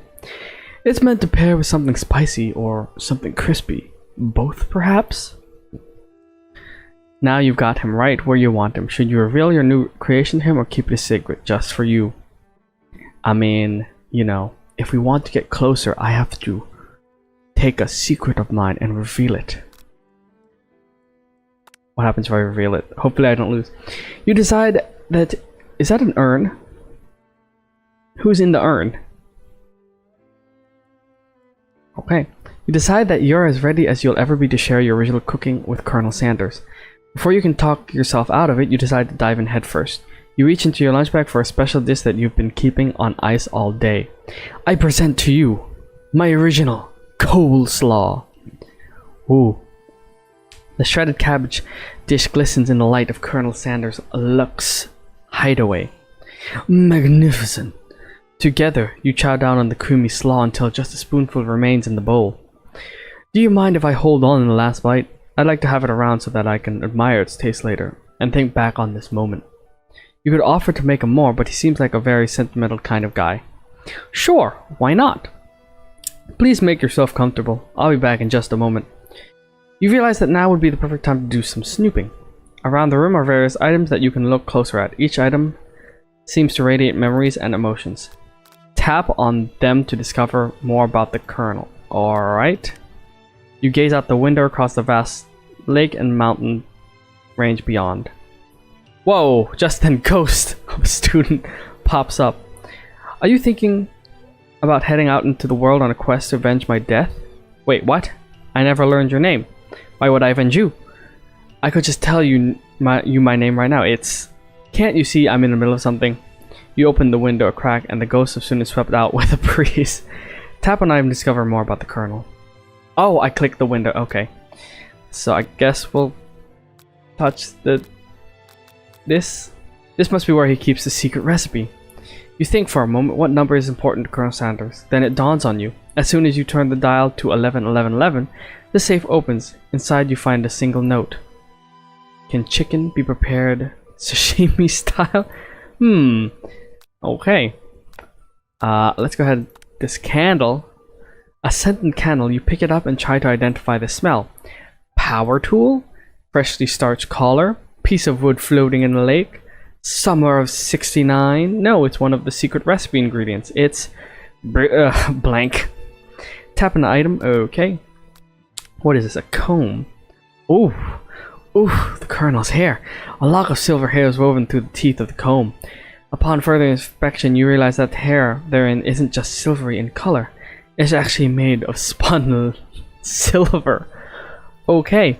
Tap on the item to discover more about the Colonel. Oh, this just opened. I mean, there's a lot to look at. I guess we'll look at the chicken. You notice a very realistic stuffed chicken. Sitting on the corner table, when you pick it up, you realize it isn't realistic, it's real. Taxidermy. Must have been important to Colonel Sanders when it was alive. A little note clipped to the chicken foot reads, "True state bird of the great state of Kentucky." Okay, and then these pictures. An adorable little boy crawls across the floor from the goatee and mustache combo he sports. You figure that this must be Colonel Sanders himself. That, or maybe it's the drumstick that he might be waving like a rattle. Who frames a baby picture of themselves? I would. I feel like I would. Probably the same type of person who would make their own face the logo of the company they founded. Am I right? Okay, nope, there's more. The photo appears to be Colonel Sanders, except he's an old man visiting the pyramids of Egypt? Maybe this is where he discovered one of his secret herbs and spices. Why is he an old... Wait, why is he an old man if he's young in this game? Okay. One of the framed photos shows an old man who looks a bit like Colonel Sanders standing with a friend. They hold fried chicken drumsticks and appear to be cheersing them. You look closely and see that there's a short inscription. I wonder who my friend Pete is. I don't know. So this is an urn. You take a closer look at a large urn sitting on a nearby pedestal. There's a plaque on it. It's dusty, but when you wipe it off, you can read the inscription. It says, Here lie the ashes of all my past careers and business failures. Poor guy. Wow. Okay, this is the last place. You open the door to Colonel Sanders' closet and find a row of his signature white suits hanging within. You take one off its hanger and try it on. The jacket is a bit big for you, but it's soft and comfortable. You give yourself a deep hug, breathing in a scent. They say that home is where the heart is. Is this what they meant? Before you can look any further, you hear Colonel Sanders returning. He has a new dish that he has been working on, and he wants you to taste it. You try to act casual until he asks you why you're wearing his jacket. I don't usually loan these out, but I must say, it does look good on you. Oh crap, the jacket! That is now's your moment and make a big move. You tell him you're cold. Let's do a big move. Whoa, this is kind of game. Not that we blame you for trying, but still. Darn. Try again. Ah, I failed. Okay. You tell him you're cold. Hopefully, that doesn't end the game. I'm so sorry, I didn't mean to intrude. I just got a little cold and thought this might warm me up. Colonel Sanders smiles and scoots close to the fireplace. It's warm by the fire. Why don't you come a little closer? Suddenly, everything feels like it's moving too fast. Final exams are tomorrow. You should be thinking about what you're going to cook. I should be home studying. Overwhelmed, you take off the jacket and run for the door. But the thought of leaving Colonel in the midst of such an emotional breakthrough gives you pause. You stop yourself. Colonel? Yes, Chris. I honestly think this may be the beginning of something wonderful. I think you're right. We should take things slow. You talk late into the night and drift off into a slumber. Ooh, a dream sequence. Okay, that was the right choice. Good. Z, sleeping. Yes, you awake to a beautiful morning in Colonel Sanders' hideaway. Did you make the right decision on how to respond to Colonel Sanders? Only time will truly tell. Today is a day that could change the rest of your life. You think about the new secret ingredient you just learned about, blank. In some jurisdictions, blank isn't even legal, but if the recipe is a secret, how will they know? Nice. It's probably weed. The secret ingredient is weed. Your thoughts are interrupted when Colonel Sanders emerges into the room. He's holding a gorgeously plated breakfast, and your mouth waters at the sight of it. Here's a simple breakfast I just whipped up. It is meticulous. That looks great. You taste Colonel Sanders' food and it takes you on a journey. When you return, he's waiting to ask you an important question. So, would you say that we're the perfect match? How presumptuous. My cuisine and your taste buds, that is. Such confidence, such grace could be the world's greatest gift to cookery. Let's flatter him. You know, I think we might make a great team. A single tear begins to pool in the corner of his eye as he gazes out the window. And with the right business partner, I know I can't fail. Business partner? Could he be talking to you? It's all happening so quickly. Overcome with emotion and confused by your feelings, you're on the verge of tears, unable to speak. The only answer you can find is to run out the door and get home. There's still one more day of school after all. The University of Cooking School Academy for Learning waits for no one. You get home to find something very surprising. Your best friend is there waiting for you. Where have you been? Because I had one heck of a night. I've been desperate to talk to you about it, but I couldn't find you. I got worried that something had happened to you. It's okay, I was just... Is that BTS? Okay. But now that it turns out you're fine, I can finally get up to speed on the saga of Miriam. Sure, but you will not believe what happened to me after school yesterday. I went on a date. I think I can believe that. Since I'd been partnered up with Clank, he asked me to go out with him. Yes, Clank! Of course I told him, you'd better keep your dials turned to polite and respectful. I'm not that kind of girl. But he was just interested in spending time, some one-on-one time together, and getting to know me. So I said, yeah, sure, I can get to know the little metallic guy. Long story short, he took me skydiving with his friends, but things quickly spiraled out of control. Did she just say skydiving? As if that's a typical first date to go on with a talking pressure cooker. Obviously it is. And now I'm not really sure where we stand. You don't give Marion time to tell her whole story, however, bottling up the details of your own night is just too much to bear.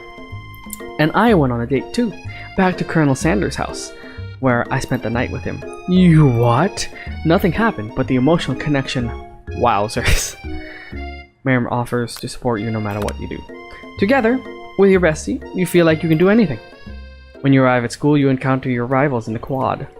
You can tell from a distance that they're picking on Pop, though he himself might not quite grasp that fact, because you know he's Pop. What's a swirly? It sounds delicious. Oh, Pop. Oh, it's great. I'll order you up one right away. I'll have my swirly with sprinkles, please.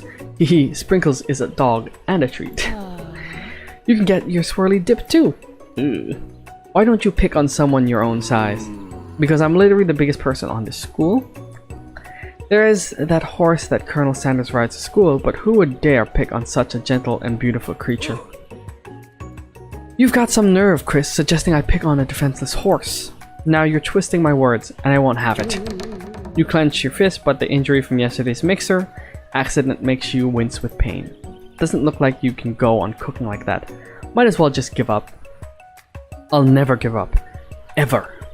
Colonel Sanders arrived just as it appears things are close to boiling over. A natural, intuitive person, he senses that something has been going on. Is everyone okay for the final day of school? Chris, how's the hand feeling? I'm sure you'll be back in fighting form by this afternoon. Aren't you concerned about my hand, Colonel? Yesterday I almost broke a nail winning so hard. Technically, I don't believe a winner was decided, but your presentation was quite impressive. What is he doing, complimenting her? But what about the flavor of my delicate, warm, gooey chocolate sauce? Oh, it was clear that you're passionate about how your food is received. That's a lot of words to say. It was bland. Oof, I'm savage. Excuse me, Chris, I'm more than capable enough to speak for myself. Maybe you could tell me more of your thoughts as we walk into class, Colonel. I'm always interested in discussing the fine art of the fine foods. See you inside, Chris. Annoyed by Colonel Sanders' ability to see Ashley for who you know she really is, you walk across the quad to get some distance. In an attempt to distract yourself from how slighted you feel by the interaction with Ashley, you take out the spell book you recovered yesterday and start flipping through the pages. Whoa, that's the book! That's that book! That, not the... It looks like bad news. It's just something I found lying around. It would appear to be some sort of grimoire, but I don't really believe in that magic stuff. A grimoire? I mean, we fought a spork monster, so, you know, I know you don't believe in this stuff, but like, yeah, a spork monster, talking dogs, talking pressure cookers. I feel like magic plays a part in this. A grimoire? Like a book of spells? I don't know. Who would spend so much time decorating a magic book if it weren't really powerful? I think of one surefire way to find out. You open to a page covered with arcane warnings. Cast only in case of extreme emergency, it says around the edges of the page. I could use this spell here that says it will erase anyone I choose from all of my memories. If I scrub out Colonel Sanders, it would probably help me focus better on the upcoming finals. That is way too drastic. Couldn't you do something else, like anything else, not rooted in dark magic? Maybe tie a string around your finger? Okay, fine. It is drastic, but desperate times call for desperate measures. You've got a memory erasing spell sitting right in front of you and a pretty good excuse to try it out. Don't do it? You take your friend's advice and put the book away. It's almost time for class. Good. I don't want to wipe my memory. Sprinkles is already in the room waiting for the students to arrive. He clears his voice to make a quick announcement.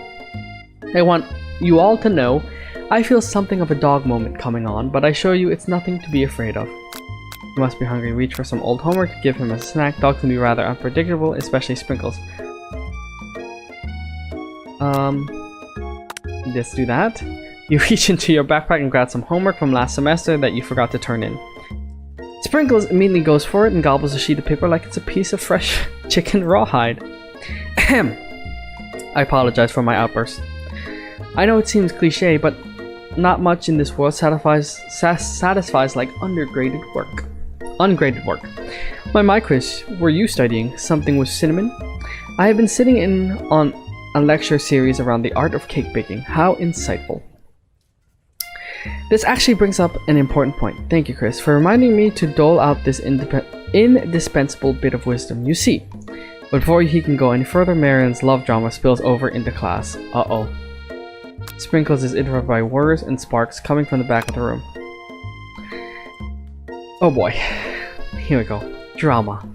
I told you to save it for after class. Bzzz. You think I wanted to be thrown from a plane, strapped to a stranger? Mariam and Clank appear to be arguing, but you still haven't learned to speak Clank's language of mechanical noises.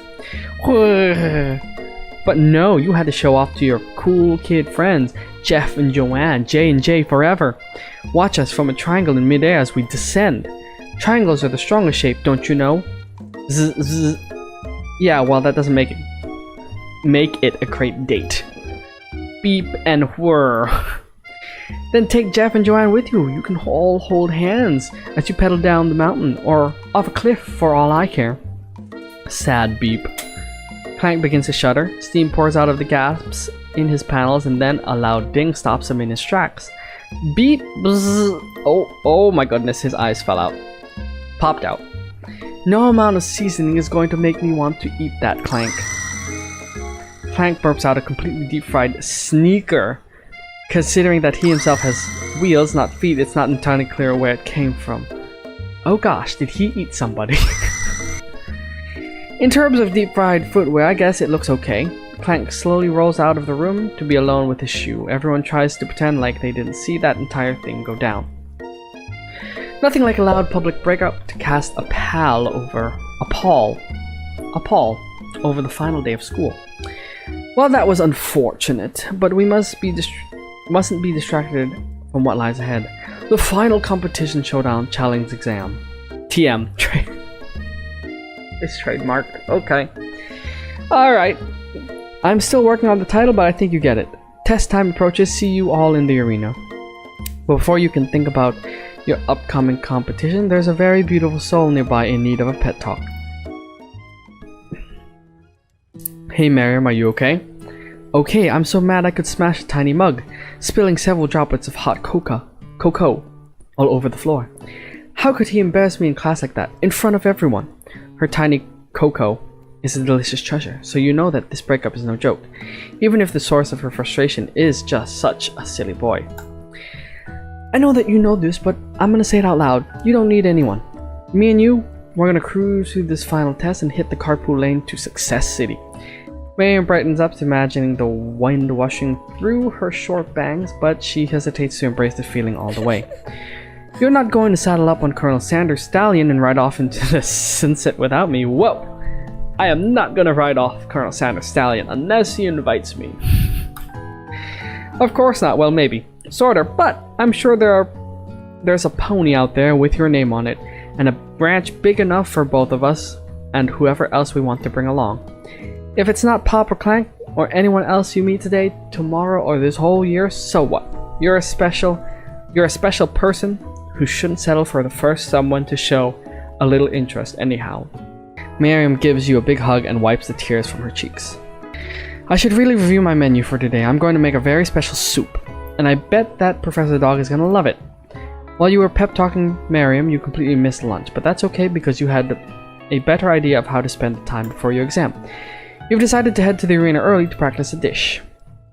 This is it, the location of your final challenge. A test of will, a test of courage, a test of talent.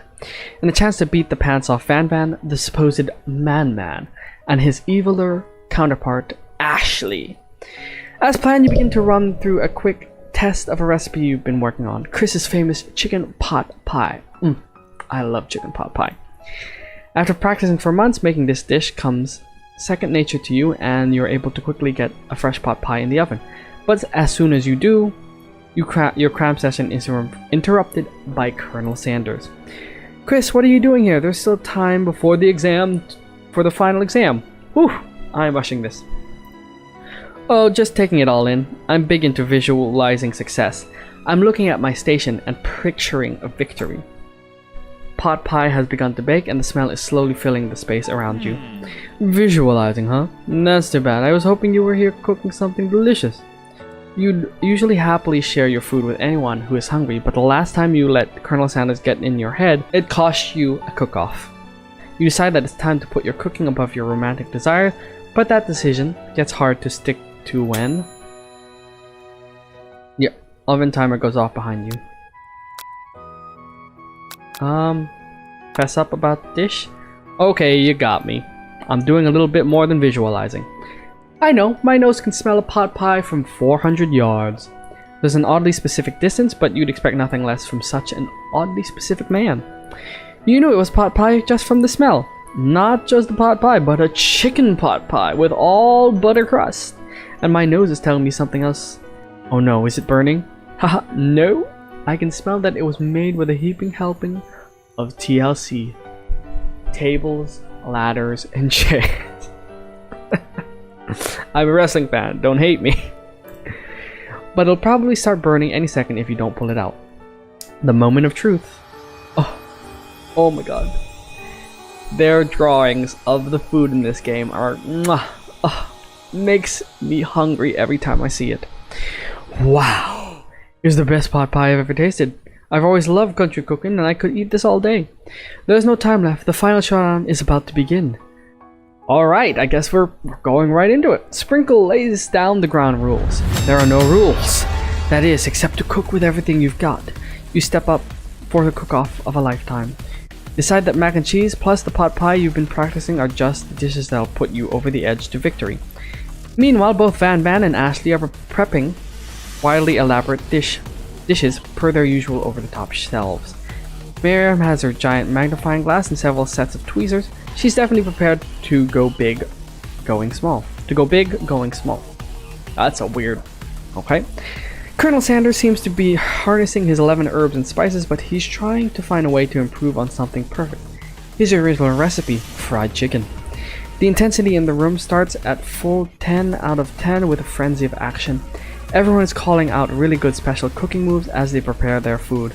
Wow, this is getting serious. Colonel Sanders batters chicken as it levitates through the air. Okay. Oh gosh, egg wash. Miriam fiercely injects ingredients into itty-bitty pot of broth. Best friend, Baster Blaster. Okay. Van flexes his pectorals as he chops upon a sea urchin. Let's rock and roid. Okay. Ashley scoops her pastries off the tray with lightning speed. Shallow personality spatula. Even Clank gets into it. 5 dial pressure point chicken cooking technique. Wow. It's not bzzz or clanks. Wait, when did Clank learn to speak English? Exactly. It's the singularity as was foretold. We mustn't let it happen, or the appliance uprising will take us all. Van quickly unplugs Clank and rolls him out of the back door of the arena. As you frankly prepare your dish, you notice Ashley has her spellbook out. Is she going to use some dark magic to turn the tide? You've got a book of your own and you're desperate not to see her win another battle. Should you take this opportunity to fight magic with magic, even if it's almost certainly evil magic?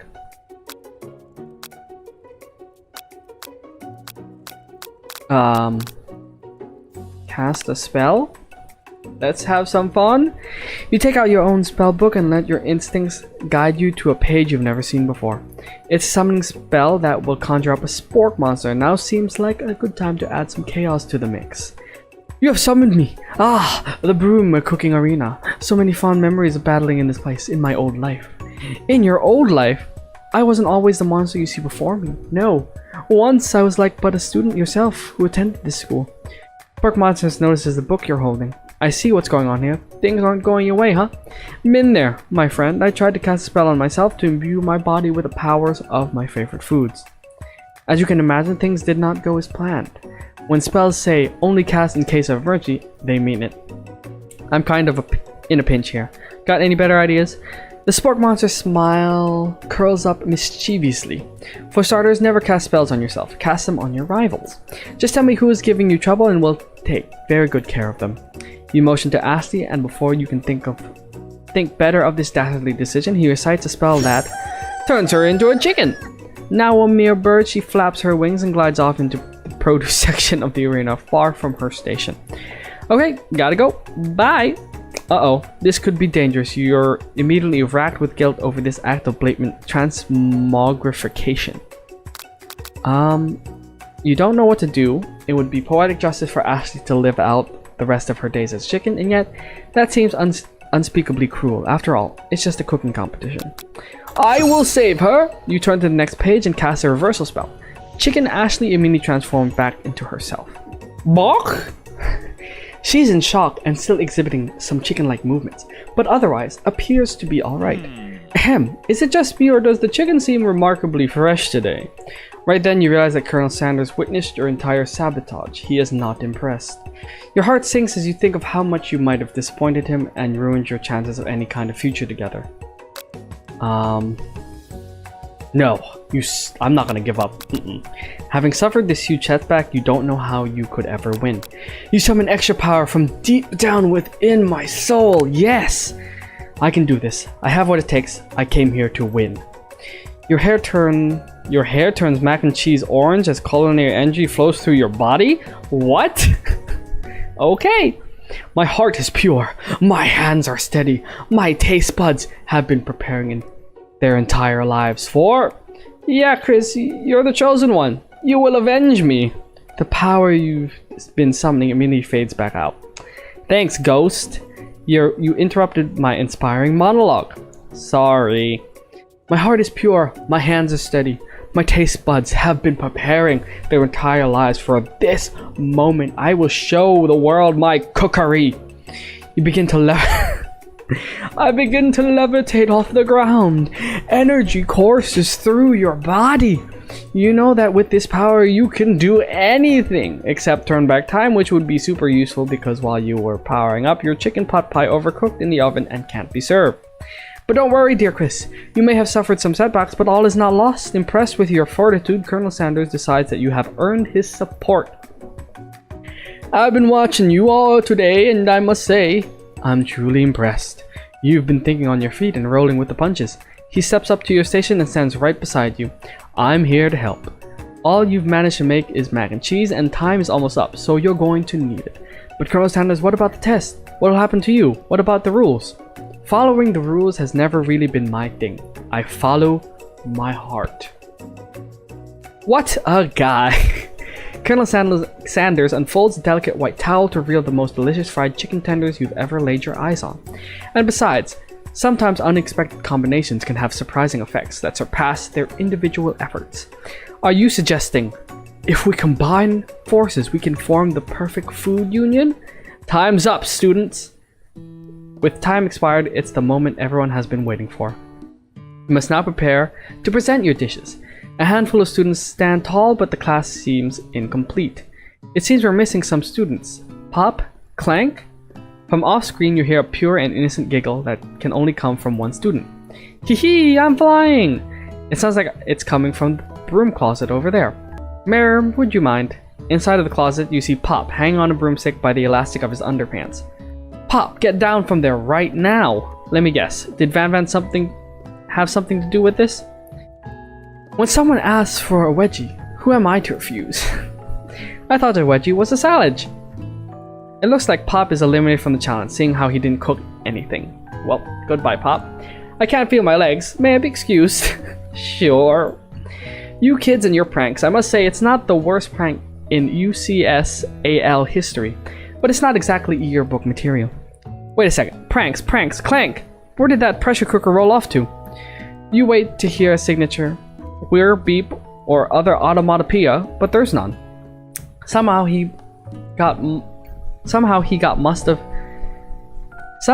must have. That's wrong. Somehow he must have gotten unplugged. I guess we'll have to figure that out later. That leaves only 4 remaining students. Please collect your final projects. Yes, it has been a long semester. Wow, 3 whole long days. But after days of hard work, the time has come for me to eat. Miriam, please step forward. Now describe your dish. I've made... Whoa! Tender udon noodles in savory soup. My word, it's so delicate. Is that a teeny tiny narotomaki I spy afloat in this itsy bitsy bowl? Yes, chef. Please call me Sprinkles. Chef is my father's name. Yes, Sprinkles. And some green tea made from baby tea leaves that I picked myself. Sprinkles carefully sniffs around the dish before opening his mouth and letting just the tip of his pink dog tongue dip into the bowl. Sublime. Would anyone else like a taste? Oh, come on. I'm not one of those dogs who doesn't floss. I even have a really cute electric toothbrush for dogs. Fine, I'll enjoy it all by myself. In a flash, the entire meal has been devoured. Not that it took much, it was just less than a thimble's worth of soup. A+. Rarely do I taste a dish with as much love poured into it as yours. Miriam is overjoyed. She gives you a huge hug. Thank you, Chris, for helping me believe in myself. Van, you're up. Now describe your dish. I made... Ooh. I'm not a fan of Van. I mean, it's creative, but I'm not a fan of what he's making. Uni over smooth egg custard in ox-hewn urchin shell topped with caviar. Did you skewer one type of urchin with spines from a second, different colored type of urchin? Yes, Sprinkles. A bit much, don't you think? That's exactly why I did it. A bit much is kind of my brand. Doesn't it look cool? Sprinkle leans in to sniff the uni, but he can't get his nose close on account of all the spikes. He begins to paw at it erratically, causing the custard to slosh around. Woof, woof! Please be gentle with my cuisine. Grrr. Finally, Sprinkle goes all in, tongue first, but he can't get past all the needles. He reels back as his tongue is poked and prodded. Youch! My tongue! The professor appears to be having an allergic reaction to the sting. Oh no! I think he's been poisoned. I can't eat it. It keeps poking me. My tongue. Disqualified. A stunning turn of events. Who would have thought that serving food in a bowl made of needles could make it difficult to eat? Who knew? Dejected, Van does not go gentle into the night. Disqualified for glamour? Don't discount I can't read that. This isn't the last you've heard of me. Before forcing us to endure his swollen tongue for another moment, Sprinkles graciously laps up a bowl of milk. I know, yeah, I'm a dog and I drink milk. Get over it. Sometimes it helps calm my agitated tongue. Next student, Ashley, it's time to step up. Now describe your dish. I made... So intricate. Just have it straight. I mean, make it look good, but, stop making it small. I like eating big. Orange blossom Turkish delight in the light rose water syrup topped with French meringue and connected by sugar glass. That actually doesn't sound too bad. Indeed, it's quite delightful. However, I'd ask that you please refrain from eating it or attempting to taste it in any way. It's very fragile and meant to be... Wow. She made a display piece. Don't eat the food. At a cooking school? Got toast in your ears or something, Chris? I told you, it's a display piece. Actually, I must say, it is beautiful. However, this is a cooking competition at a cooking school. Yeah, which is why I cooked it. And did an extremely good job cooking it, too. I didn't realize that we were having an eating exam. If I wanted to be judged on eating, I'd go to the College of Eating, school for the hungry. She's disqualified. I suppose you could smell it, if you absolutely insisted, but you don't breathe too hard. You might disrupt the sugar spiral. If the food cannot be eaten, it cannot be judged. You are disqualified. Rage overtakes Ashley, and she finally cannot keep her two-faced routine up. You wouldn't know high-end cuisine if it cooked you! And with that, Ashley storms off to rededicate herself to being the best. But this time, without being shackled by trying to be fake nice and liked by everyone. This isn't the last you've heard of me either! If this class gets much smaller, I'll be teaching myself. You and Colonel Sandler, the final cook, step up together. 2 chefs? What began as a bowl of delicious mac and cheese has become something else. Whoa, he examines it closely, sniffing and eyeing the bowl. Uh-oh, I don't have a good feeling about this. From somewhere in the room, a little drum roll plays. Just when I thought I've seen everything in this kitchen, you give me this thing, and completely blow me away in my 49 dog years of life. I have never tasted anything so delicious and perfectly balanced. It's so delicious, in fact, that everyone passes the class. You're welcome, everyone. We gave you all A's. You pass, and you pass, and you get a pass. Everyone gathers around and partakes of the mac and cheese bowl. They all seem to transcend this reality into another dimension. You win. Together, you and Colonel Sanders have made a new menu item. The new menu item is so impressive, even the Van and Ashley are drawn back in by its magnetic fragrance. When they gaze upon your mac and cheese bowl, they admit that you are indeed an excellent chef. Sprinkle declares that you have passed. Everyone has passed. There were supposed to be more battles, but come on, how could they be better than this one? Now that the school year is complete and everyone has graduated, the students return for one last assignment to get their groove on. Oh boy, it's time for a school dance. I feel like every school has a school dance, which is weird to me. The cafeteria has been completely redecorated in order to serve as a site of the school's graduation dance. Compared to the massive high-tech cooking arena, the humble decor seems downright cute and cozy.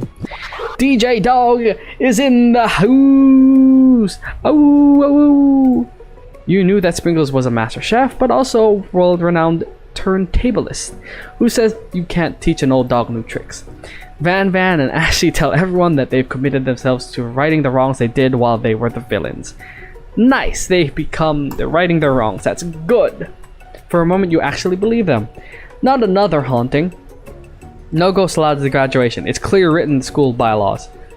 I was never actually a ghost. It was just all a trick to get you to finally notice me. Oh, amusing.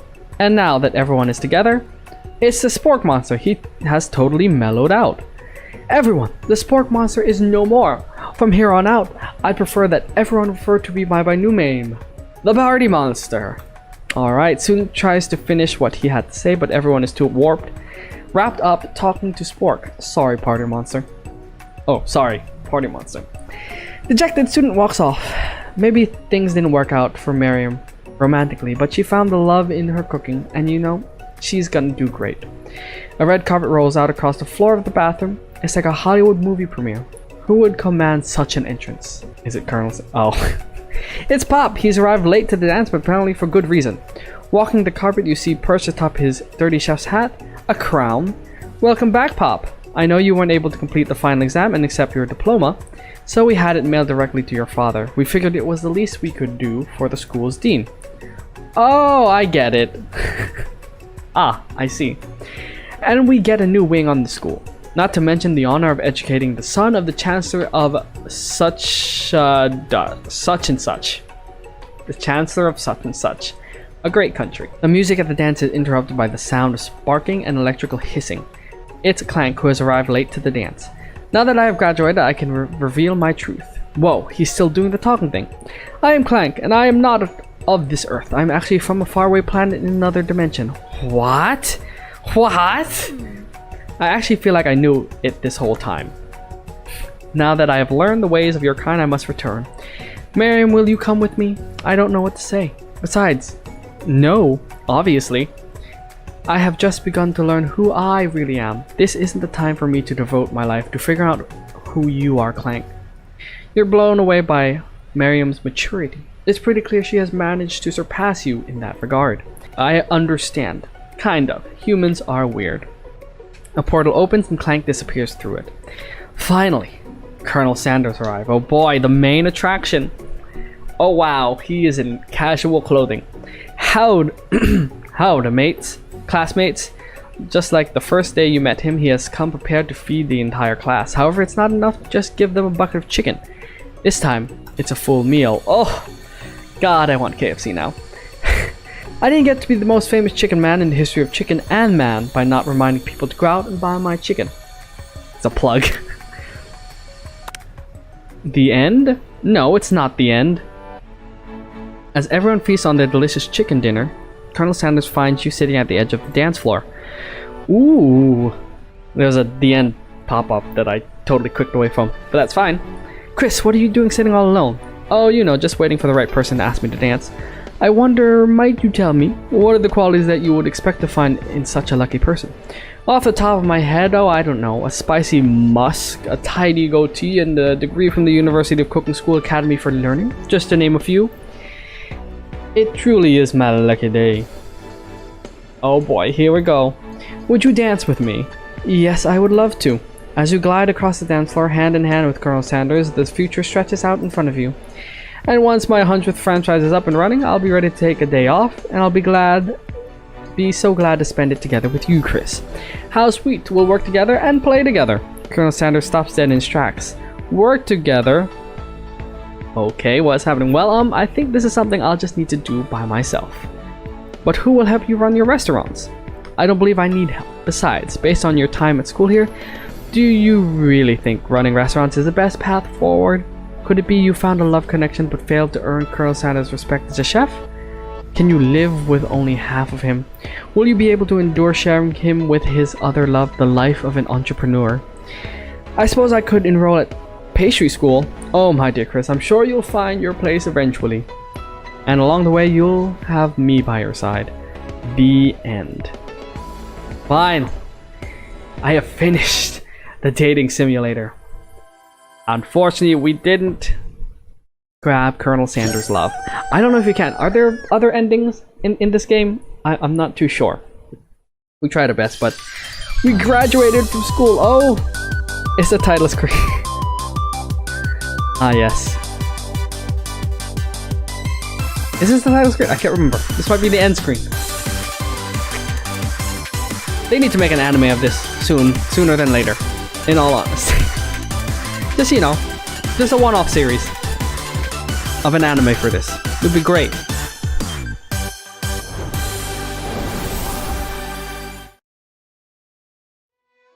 Okay, well, there you have it, guys. I finished I Love You, Colonel Sanders, a finger-licking good dating simulator. It's the best, you know, it's a dating simulator. It's an okay game. But if you're not into dating simulators, you know, don't play it. Just watch someone play it, like me, ChrisofGames. Subscribe. But you know, overall, for a dating simulator, it's all right. A lot of Easter eggs that I saw that I didn't mention, and you know, some funny dialogue as well. So if you're into dating simulators, I recommend this. There's a lot of product placements of KFC, but you know, that's what they do. I probably after this, I'm gonna go see if I can get some fried chicken or something. So this has been I Love You, Colonel Sanders, a finger-licking good dating simulator playthrough. We are finished with this game. We graduated cooking school. We didn't get Colonel Sanders' love. I don't know if there are other endings to this game, but I'll figure it out. I don't know if I'll play it again because dating simulators are not my thing. I just wanted to try it out because it had Colonel Sanders. So thanks for watching. I hope you enjoyed the video. If you liked it, hit that like button, subscribe for more awesome content, and I'll see you in the next game. ChrisofGames out.